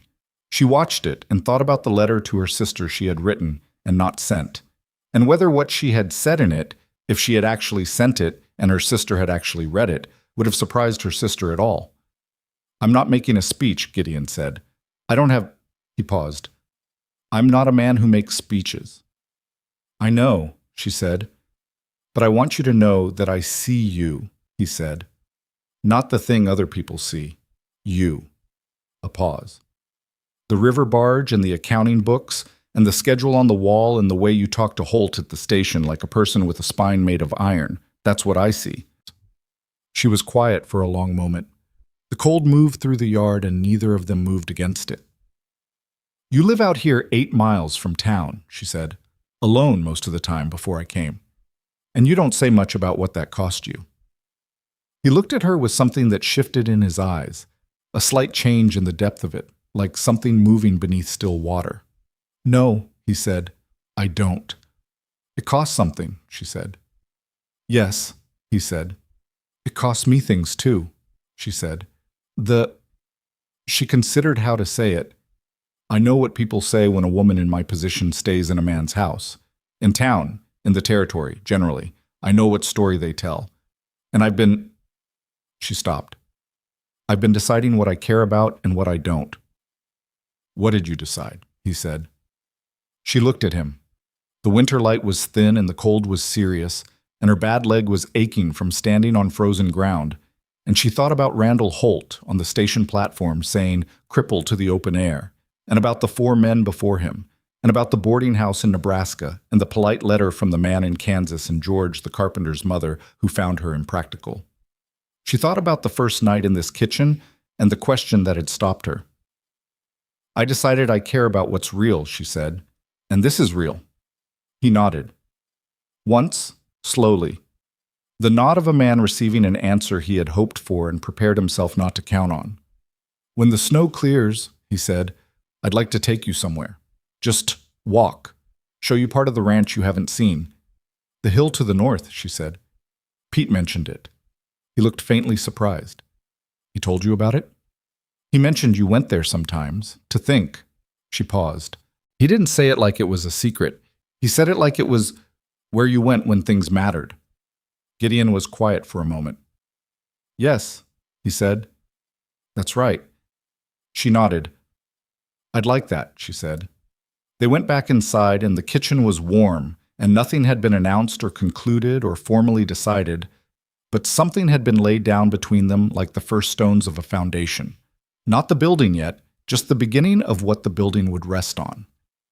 The road to town opened on the 4th day after the storm broke. Walsh came through on the 6th, and Evelyn met him at the gate with the supply list and a letter to her sister that was the second draft of the one she'd written during the storm, revised to say the things she meant more clearly.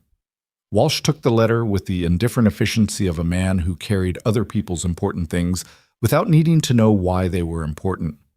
He handed over the supplies, gave Gideon an update on the condition of the road south, and mentioned before he left that there was talk in town. "What kind of talk?" Gideon said. Walsh shrugged with the economy of a man who delivered information but not opinions. "Holt's been saying things. About the ranch. About—" He glanced at Evelyn. "The situation here. Nothing specific. Just Holt doing what Holt does." Gideon's jaw set. "What things?" "That you're running a soft operation," Walsh said. "That you let the early storm catch you unprepared. That you're distracted." Another glance at Evelyn, quick and apologetic. "I'm just telling you what's circulating. You know what Holt is." Walsh left. Evelyn stood in the yard and felt the familiar cold that had nothing to do with temperature. "He's been waiting for the storm," she said. "Something to point at." "He's been waiting for anything," Gideon said. His voice was flat, which she had learned was how he sounded when he was angry enough that the anger had compressed down into something tightly managed. "He's been picking at the edges of this operation for 2 years. Tried to buy the north pasture from me 3 years ago. I turned him down. He didn't take it well. He wants the land," she said. "He wants everything north of his fence line. My north pasture connects to the creek that waters his summer range. If he had my property, he'd have water rights that would double his operation." A pause. "He's been trying to make me look incompetent since I said no. If I look like I can't manage, if there's a bad winter and I take losses and can't make payments, the bank notices." She processed this. "Does the bank know you?" "I've held my account at Cutter's Creek Bank for 8 years, he said. "Thomas Aldrin runs it. He's fair." "Would Holt have contact with Aldrin?" "Holt has money in the bank," he said. "Everyone in the territory does, but Aldrin makes his own assessments." "Then Holt's talk is only dangerous if it finds something real to attach to," she said. "Your cattle are in, your supplies are sufficient, your accounts are in order, better order than they've been in years. If Aldrin or anyone else looks at this operation, they'll find a ranch that came through the worst early storm in a decade, with all its animals and 3 weeks of supplies and a functional management system." Gideon looked at her. "Because of you," he said. "Because of good management," she said, "which is what I'm here for." He was quiet for a moment. "You're not just here for that," he said. "No," she agreed. "But that's the part that's relevant to Holt and Aldrin." He almost smiled. "You separate things very cleanly," he said. "When I need to," she said. "When the situation calls for it. Other things—" She paused. "Other things don't need to be separated." They went back inside, and she spent the afternoon writing a summary of the ranch's current status, A clear, factual document that covered the herd count, the supply inventory, the account balance, and the maintenance work completed since October. She wrote it the way she would have written it for anyone assessing the property, with specifics and without embellishment, because facts presented well were more persuasive than arguments. When she put it on the table that evening, Gideon read it without comment, turned back to the first page, read it again. "You wrote this for Aldrin," he said. "I wrote it in case it's ever needed," she said. "If Holt's talk reaches the bank, if Aldrin has questions. You hand him that document and there are no questions." He set the papers down. He looked at them for a moment with the expression she had learned to read as something he couldn't quite find words for, but wasn't going to let pass without acknowledgement. "I've been running this ranch for 11 years, he said. "I've never had documentation like this." "I know," she said. "It changes things," he said. "Having it on paper, it makes it real in a different way." "That's what paper is for," she said, "making the real things visible." He looked at her. The lamp was on, the evening was setting in, and outside the snow was quiet now, just present, the way it was when it had stopped performing and become simply part of the landscape. "The hill," he said. "Tomorrow, if the cold breaks." "I'll wear my heavy coat," she said. The cold did break partially the following afternoon, not warm, but the wind was gone and the sky was a clear, hard blue, and the kind of day that Wyoming sometimes offered in the middle of winter as a reminder that it knew how to be beautiful when it chose to. Gideon came in from the midday barn check and looked at her with a question in his face. "Now?" she said. "If you want," he said. She got her coat. The hill to the north was not dramatic in the way that frontier landscapes sometimes were. Not a peak, not a dramatic cliff, not the kind of thing that announced itself. It was a long rise that topped out above the ranch's north pasture, and the walking to reach it was not easy, snow-covered ground with uncertain footing, and a grade that pulled on her bad leg in a way she worked steadily against without comment. She used a stick she'd found by the barn door, which helped, and she kept her pace and did not ask him to slow his. He didn't offer to slow it. He matched her, which was different. At the top, the valley opened below them. The ranch, the barn, the house with its thread of smoke, the snow-covered pastures, the fence lines that had survived the storms, and beyond all of that, the wide, white expanse of the territory running to the horizon where the sky met the earth in a clean line. She stood beside him and breathed and did not say anything for a while because the view required silence first. "This is where you come," she said finally. "When things need thinking through," he said. "What are you thinking through today?" He was quiet for a moment. He had his hands in his coat pockets, and he was looking at the valley the way he looked at the ledger pages, with a kind of honest reckoning, no embellishment, no avoidance. "Whether to say something I've been not saying," he said. She waited. "You answered my question," he said. "The first night, who you were." He paused. "And every day since then you've been that person, without apology, without—" He stopped. "I've watched people come through here, ranch hands, suppliers, neighbors. Most people, they present themselves. They perform some version of what they think is needed. You don't do that." "I'm too tired to," she said honestly. "No," he said. "It's not tiredness. It's—" He turned to look at her, and the winter light was direct, and there was nothing softening it. "You know who you are. You've worked very hard to know it, and you don't pretend otherwise." She met his eyes. "It took practice," she said. "People spend a lot of effort trying to tell you who you are. At some point, you have to just decide for yourself." "Yes," he said. "I know that." She thought about his hip, about the riding accident 11 years ago, and the long process of deciding who you were on the other side of a thing that changed the terms of your existence.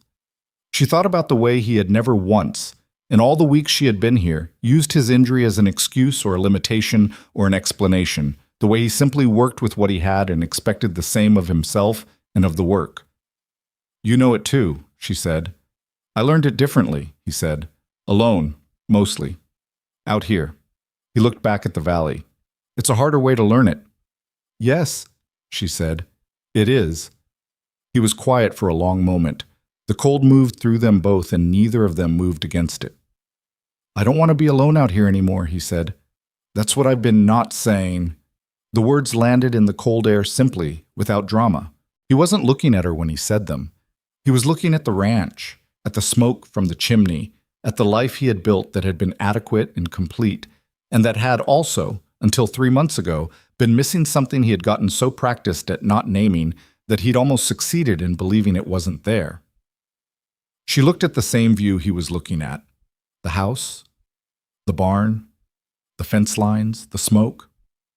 "I don't want to leave," she said. "That's what I've been not saying." He turned to look at her. She met his eyes, and in the winter light they were both exactly what they were. Not young, not unmarked, not without history or cost or the specific weariness that came from having lived their respective lives fully and without much assistance. Not what anyone would call a romantic picture, she thought. Two people on a snow-covered hill with bad hips and complicated pasts and insufficient words for the thing they were talking around. But real. Completely and entirely real, the way very few things in her experience had been. "Stay," he said, "not as a housekeeper. Stay as—" He stopped. He looked at the valley. He looked back at her. "Stay as mine," he said, and the word came out stripped of anything but what it meant.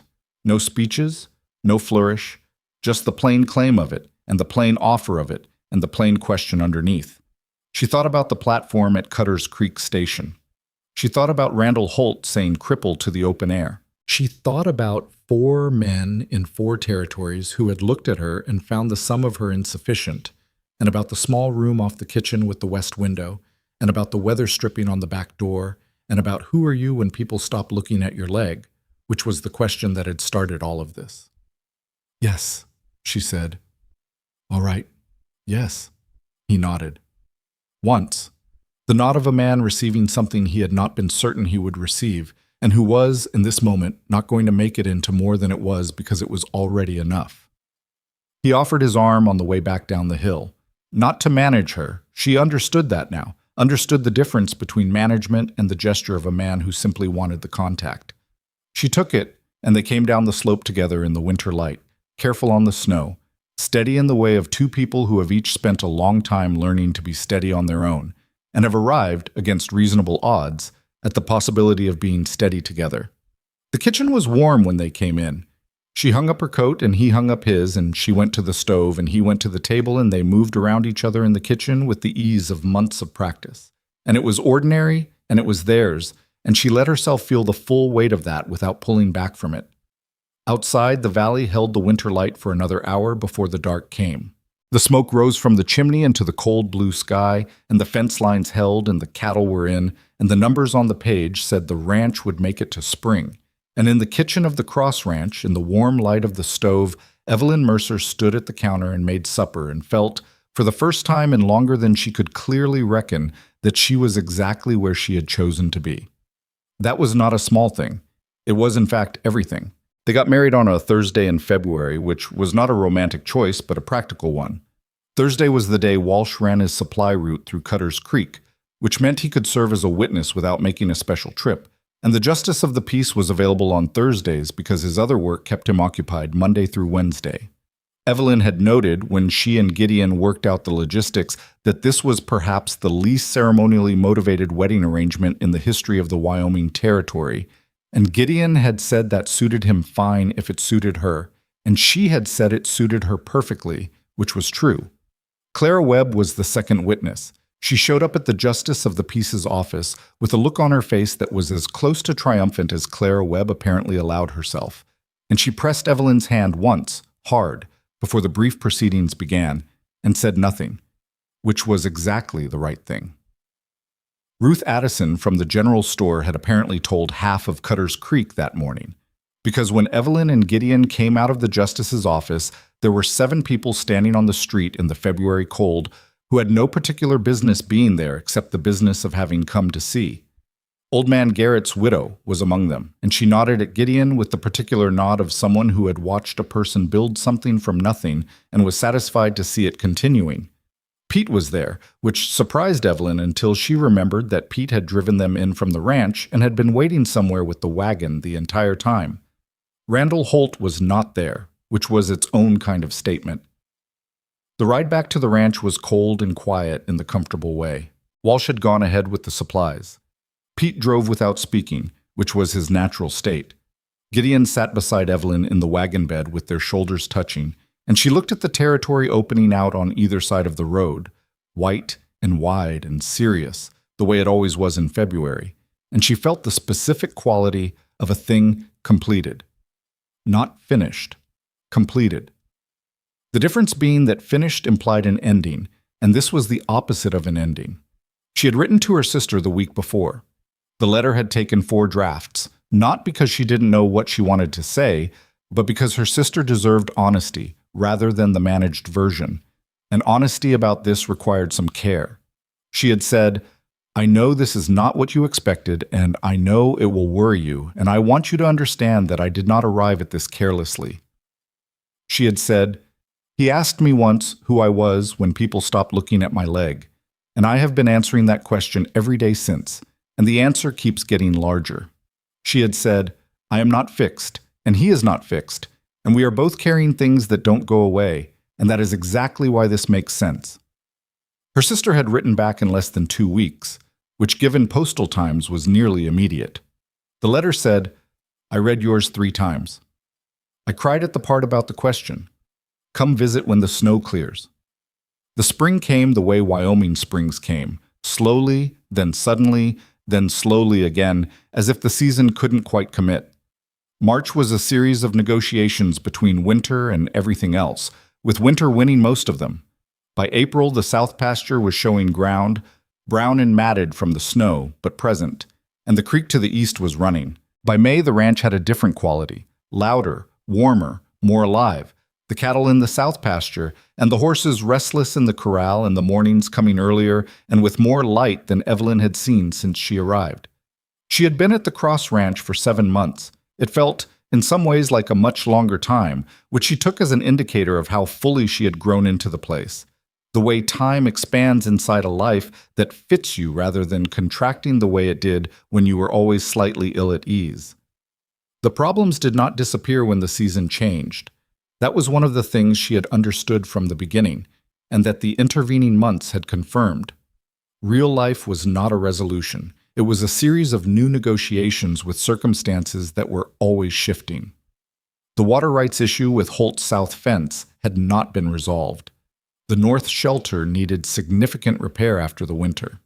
The accounts showed a spring that would be manageable but not comfortable, and Gideon had been in conversation with Thomas Aldrin at the bank about a modest loan for new stock that would take them through the summer.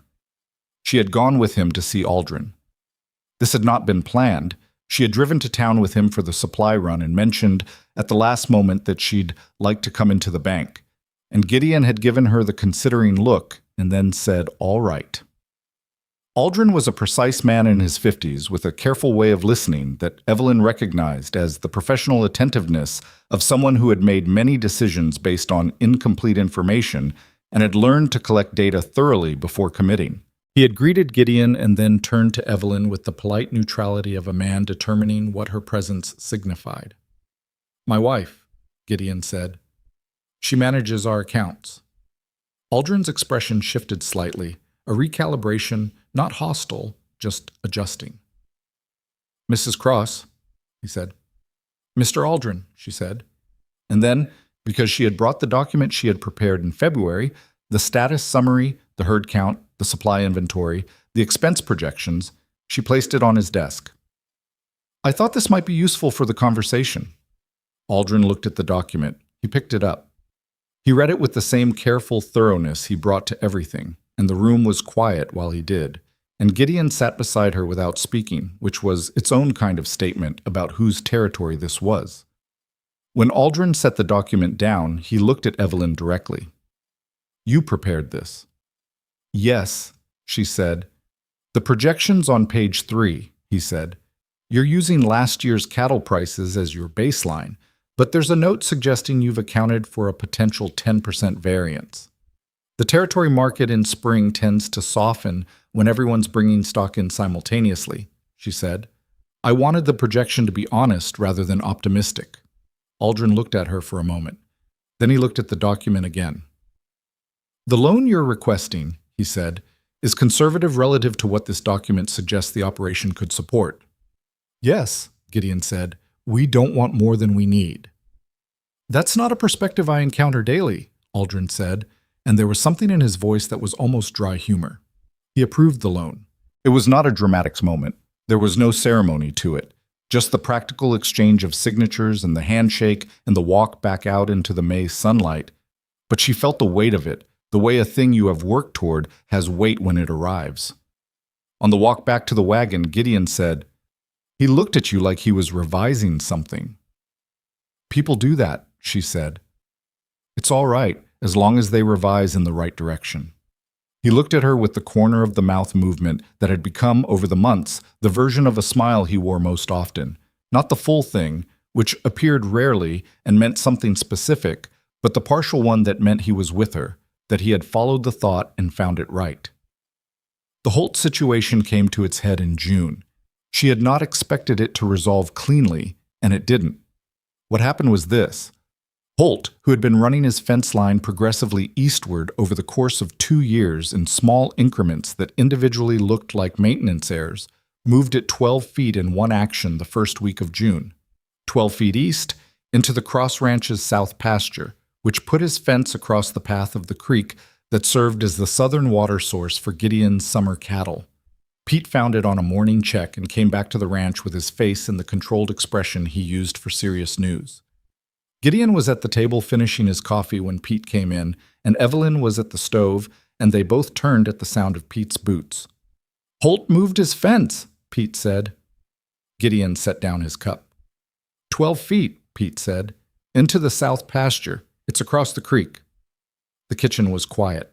Evelyn watched Gideon's face go through the compression she knew, the anger going inward, the jaw setting, the careful management of something that was not going to be solved by the first reaction. "He's been moving it 2-3 feet at a time for 2 years, Gideon said. "I never pushed back because it wasn't enough to matter." "Now it matters," Pete said. "Yes," Gideon said. He was up from the table and reaching for his coat and hat, and Evelyn said, "Wait." He turned. "Don't go to Holt directly," she said. "It's my fence line." "I know," she said. "And you're angry, which is reasonable. And if you ride over there angry, you'll have a confrontation that resolves nothing and gives Holt exactly what he wants, which is a reason to make this personal and ugly in public." She held his eyes. "Let me handle the first step." He looked at her. "The first step." "I've been watching this situation for 6 months," she said. "I have records of where your fence line stood in October, November, December. I surveyed it and put it in the maintenance notes. I have documentation of the original land grant boundary from your deed papers that I reorganized in January. And I have the name of the Territorial Land Office, which Claire gave me 2 months ago when I asked about exactly this kind of dispute." She paused. "Holt has moved his fence by accumulation because he counted on each small move being too small to formally contest. 12 feet in one move changes that. That's a documentable, contestable encroachment." Gideon was still for a long moment. She could see him working through it, the anger on one side, the practical reality on the other, the cost of doing it wrong versus the cost of doing it right. "You've been preparing for this," he said. "I've been prepared for the possibility," she said. "There's a difference. I hoped it wouldn't be necessary." "What do you need?" he said. "Ride out with Pete and measure the encroachment precisely," she said. "Write down the measurement and Pete signs it as witness. Bring me the deed papers from the lockbox. I'll write the formal complaint to the land office today." He looked at her for one more moment. Then he put his hat on and went out with Pete, and she went to the desk in the front room where she had reorganized his papers in January and pulled the deed and the maintenance records and sat down at the kitchen table and started writing. The formal complaint to the Territorial Land Office took her 3 hours. She wrote it the way she wrote everything that mattered, precisely, without embellishment, with every relevant fact documented and every claim supported by a reference to the underlying record. She cited the original boundary from the deed. She attached copies of her maintenance survey notes from October and November. She described the progressive movement of Holt's fence line with specific measurements where she had them and reasonable estimates where she didn't, labeled as estimates. She wrote the final 12-foot encroachment as the documentable fact it was, with Pete's signed witness statement. When Gideon came back in from the south pasture with the measurement, 11 feet 9 inches. Pete had measured it twice. She added the precise figure, and Pete signed the statement at the kitchen table, reading it carefully first, which she appreciated. "That's a lot of words," Pete said when he'd finished reading. "That's the point," she said. She sent it with Walsh on his next run, addressed to the Territorial Land Office with a copy to Thomas Aldrin at the bank, because Aldrin had approved a loan on the Cross Ranch's operations and deserved to know that the operations included an active boundary dispute. The Territorial Land Office responded in 3 weeks. A surveyor came out in July, a quiet man from Cheyenne who did his work without much conversation and left with his notes. The official determination came in August. The fence encroachment was documented, the original boundary was confirmed, and Randall Holt was required to move his fence back to the legal boundary within 30 days or face a formal penalty. Holt moved the fence in 3 days. He didn't come to the Cross Ranch. He didn't send a message. Pete reported that Holt's hands had been seen pulling stakes on the south line with the expressions of men performing unpleasant work under compelled circumstances, and that was the end of it, or as close to an end as these things got. The water access to the south pasture was restored. The summer cattle had what they needed. Clara told Evelyn on her next trip to town that Holt had been heard at the saloon saying that Gideon Cross had always been more trouble than he was worth, and that he was done with the whole business. Clara delivered this information with the expression of a woman hearing something she found entirely satisfactory. "He'll find another angle eventually," Evelyn said. "Maybe," Clara said, "but you made it expensive. Men like Holt don't stop, but they find easier targets when the cost gets high enough." That was probably true. It was the nature of the thing, not the clean resolution of a problem eliminated, but the practical resolution of a problem managed into something smaller and more distant. She had learned not to mistake manageable for gone. They were different conditions, and confusing them was how you got caught unprepared the second time. The summer stretched out and the ranch moved through it in the way the ranch moved through things now, with a rhythm that included her as a working part of it, not an addition or an accommodation, but an actual functional element, the way a properly placed support beam was a functional element of a structure and not decoration. She had expanded what she did by increments, the way she had expanded everything in her life, not by announcing ambitions, but by identifying what was needed and making herself useful to it. She taught the neighbor's daughter to read. This had not been planned. The family, the Larsons, who ran a small operation 4 miles east, had a daughter of 9 named Marta, who had never had access to a school, and her mother, a quiet Swedish woman named Britta, who had learned English with great effort and spoke it carefully, had mentioned to Evelyn on one of the increasingly frequent visits between the two families that she worried about the girl's education. Evelyn had said, without particularly thinking about it, that she was happy to help. And within 2 weeks, Marta was arriving at the Cross Ranch on Tuesday and Friday mornings to sit at the kitchen table with Evelyn and the small stock of books and a primer she had ordered through Walsh. Marta was sharp and impatient with the parts she found slow, which were also the parts she most needed, the careful building of foundations before the interesting things. Evelyn recognized this because she had been exactly the same way at 9. She was patient with it. She had learned patience the way she'd learned most things, through the discovery that impatience had costs she couldn't afford. By August, Marta could read simple sentences and was writing her own name in a hand that was uneven but determined. Britta Larson came one Tuesday to collect her daughter and stood in the kitchen doorway watching Marta work through a passage in the primer, with her face set in the concentration of someone doing something hard that she intended to do anyway, and Britta's expression was the expression of a woman watching the future become available to her child in real time.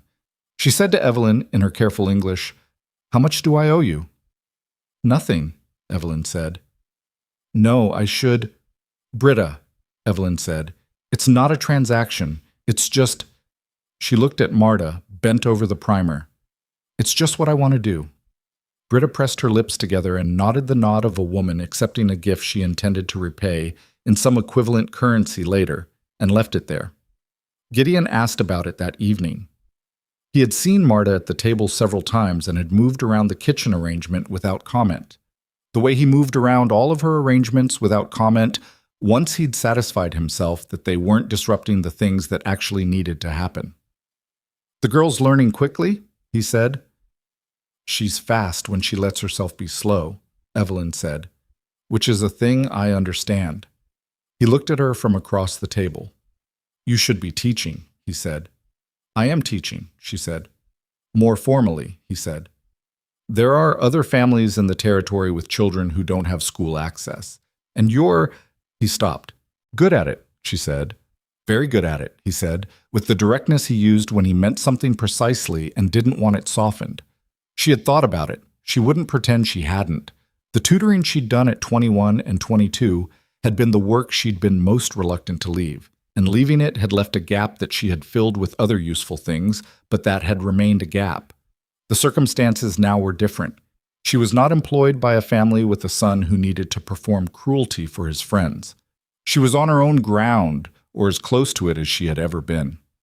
Next spring, she said, if there's interest, I'll ask Clara to put the word out in town and see. Gideon nodded. He said nothing else about it, but she noticed over the following weeks that he had ordered a second bookshelf from the carpenter in Cutter's Creek without mentioning it to her, and that when it arrived he had Pete install it in the front room and said, when she asked about it, that she would probably need more shelf space. She looked at the shelf and then at him. For the teaching materials, he said. She looked at the shelf for another moment. You could have mentioned you were ordering it. It's a shelf, he said. It's a shelf that says something, she said. He looked at her. It says you'll need more space, he said. That's all it says. She turned back to the shelf and ran her hand along the smooth wood and did not say the other things she was thinking, because some things were better carried than said, held close, returned to, understood fully without being performed. Autumn came back the way it always came. The light changing first, the quality of the mornings hardening, the cattle moving in the particular restless way they had when the temperature began its long descent. She found herself watching the signs she had learned to read. The wind direction, the quality of the sky, the way the ranch moved when a system was building versus when the air was simply cold and still. She was not the person who had arrived from that stagecoach a year ago. That was not a dramatic statement. She was not given to dramatic statements about herself. But it was true, and true in specific ways she could identify.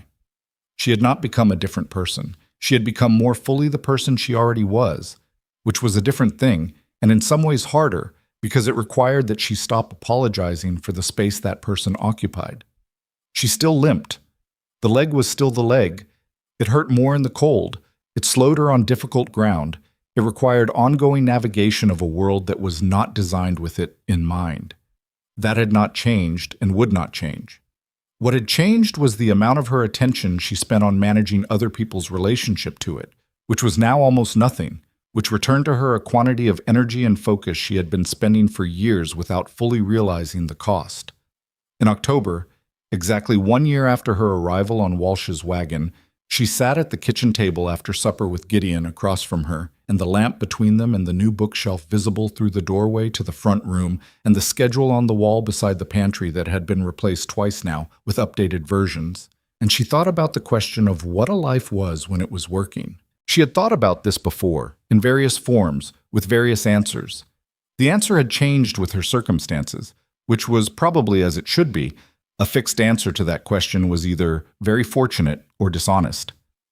But sitting in that kitchen with the lamp on and the fire in the stove and the ranch outside doing its ongoing work of being a ranch, she thought the answer was something like this. A life was working when the hard parts were worth the working through, when the people in it were genuinely known to you and you to them, when the thing you built with your days was yours in the full sense, not assigned to you, not allowed to you by someone else's grace, but chosen and built by your own hands from your own materials. She had not expected this. She wanted to be honest about that, because honesty mattered more to her than a narrative that had always been moving toward this conclusion.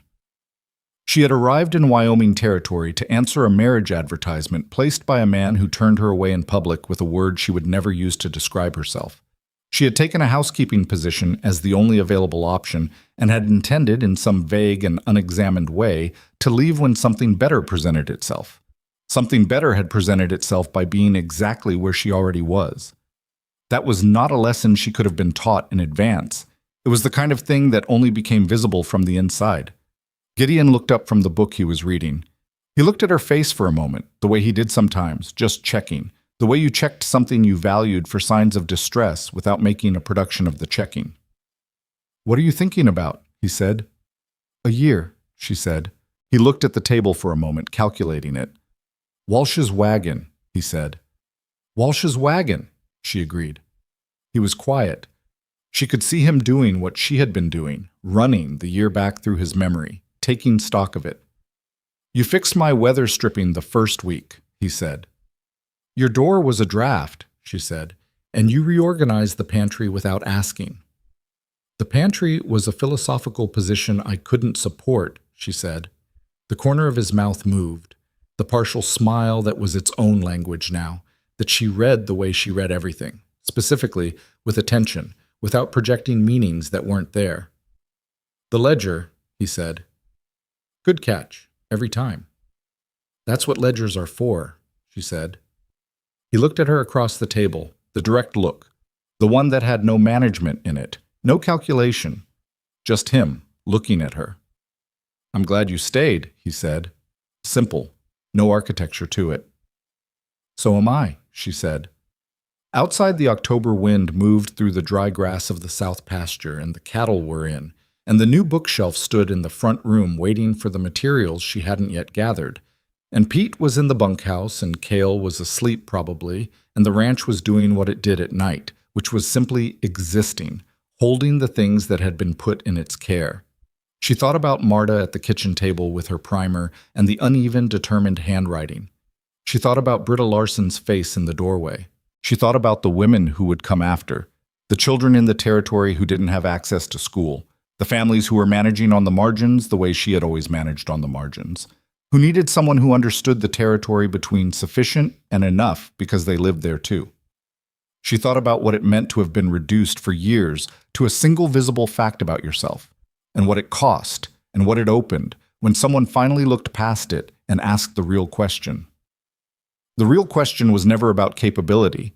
It was never really about what the leg could or couldn't do, or about any of the other things people used as reasons. The real question was always whether you were willing to see another person fully, not the convenient parts, not the parts that fit your expectations, or your needs, or your picture of what a person was supposed to be, but the actual whole of them, inconvenient and complicated and not always easy and worth it. Gideon Cross had asked her that question by accident, or not by accident, but instinctively, from some part of him that had learned through his own version of the long education that the thing people showed you first was rarely the thing that mattered most. And she had answered it and kept answering it, and the answer kept getting larger the longer she had to give it. She would not say it had been easy. She would not say the hard parts were behind them, because they were not. The hard parts were distributed throughout a life the way stones were distributed in a field, some visible and some not, requiring ongoing navigation rather than a single clearing effort. The winter would come again, the fence disputes would come again in whatever new form they took. The town would have its opinions, and she would manage them, and Holt would find his next angle, and they would find their next response. None of that was the point. The point was that she was here, that she had chosen to be here and continued choosing it, that the choosing was active, ongoing, not a single decision made once, and coasted on, but a daily practice of deciding that this was the life worth building.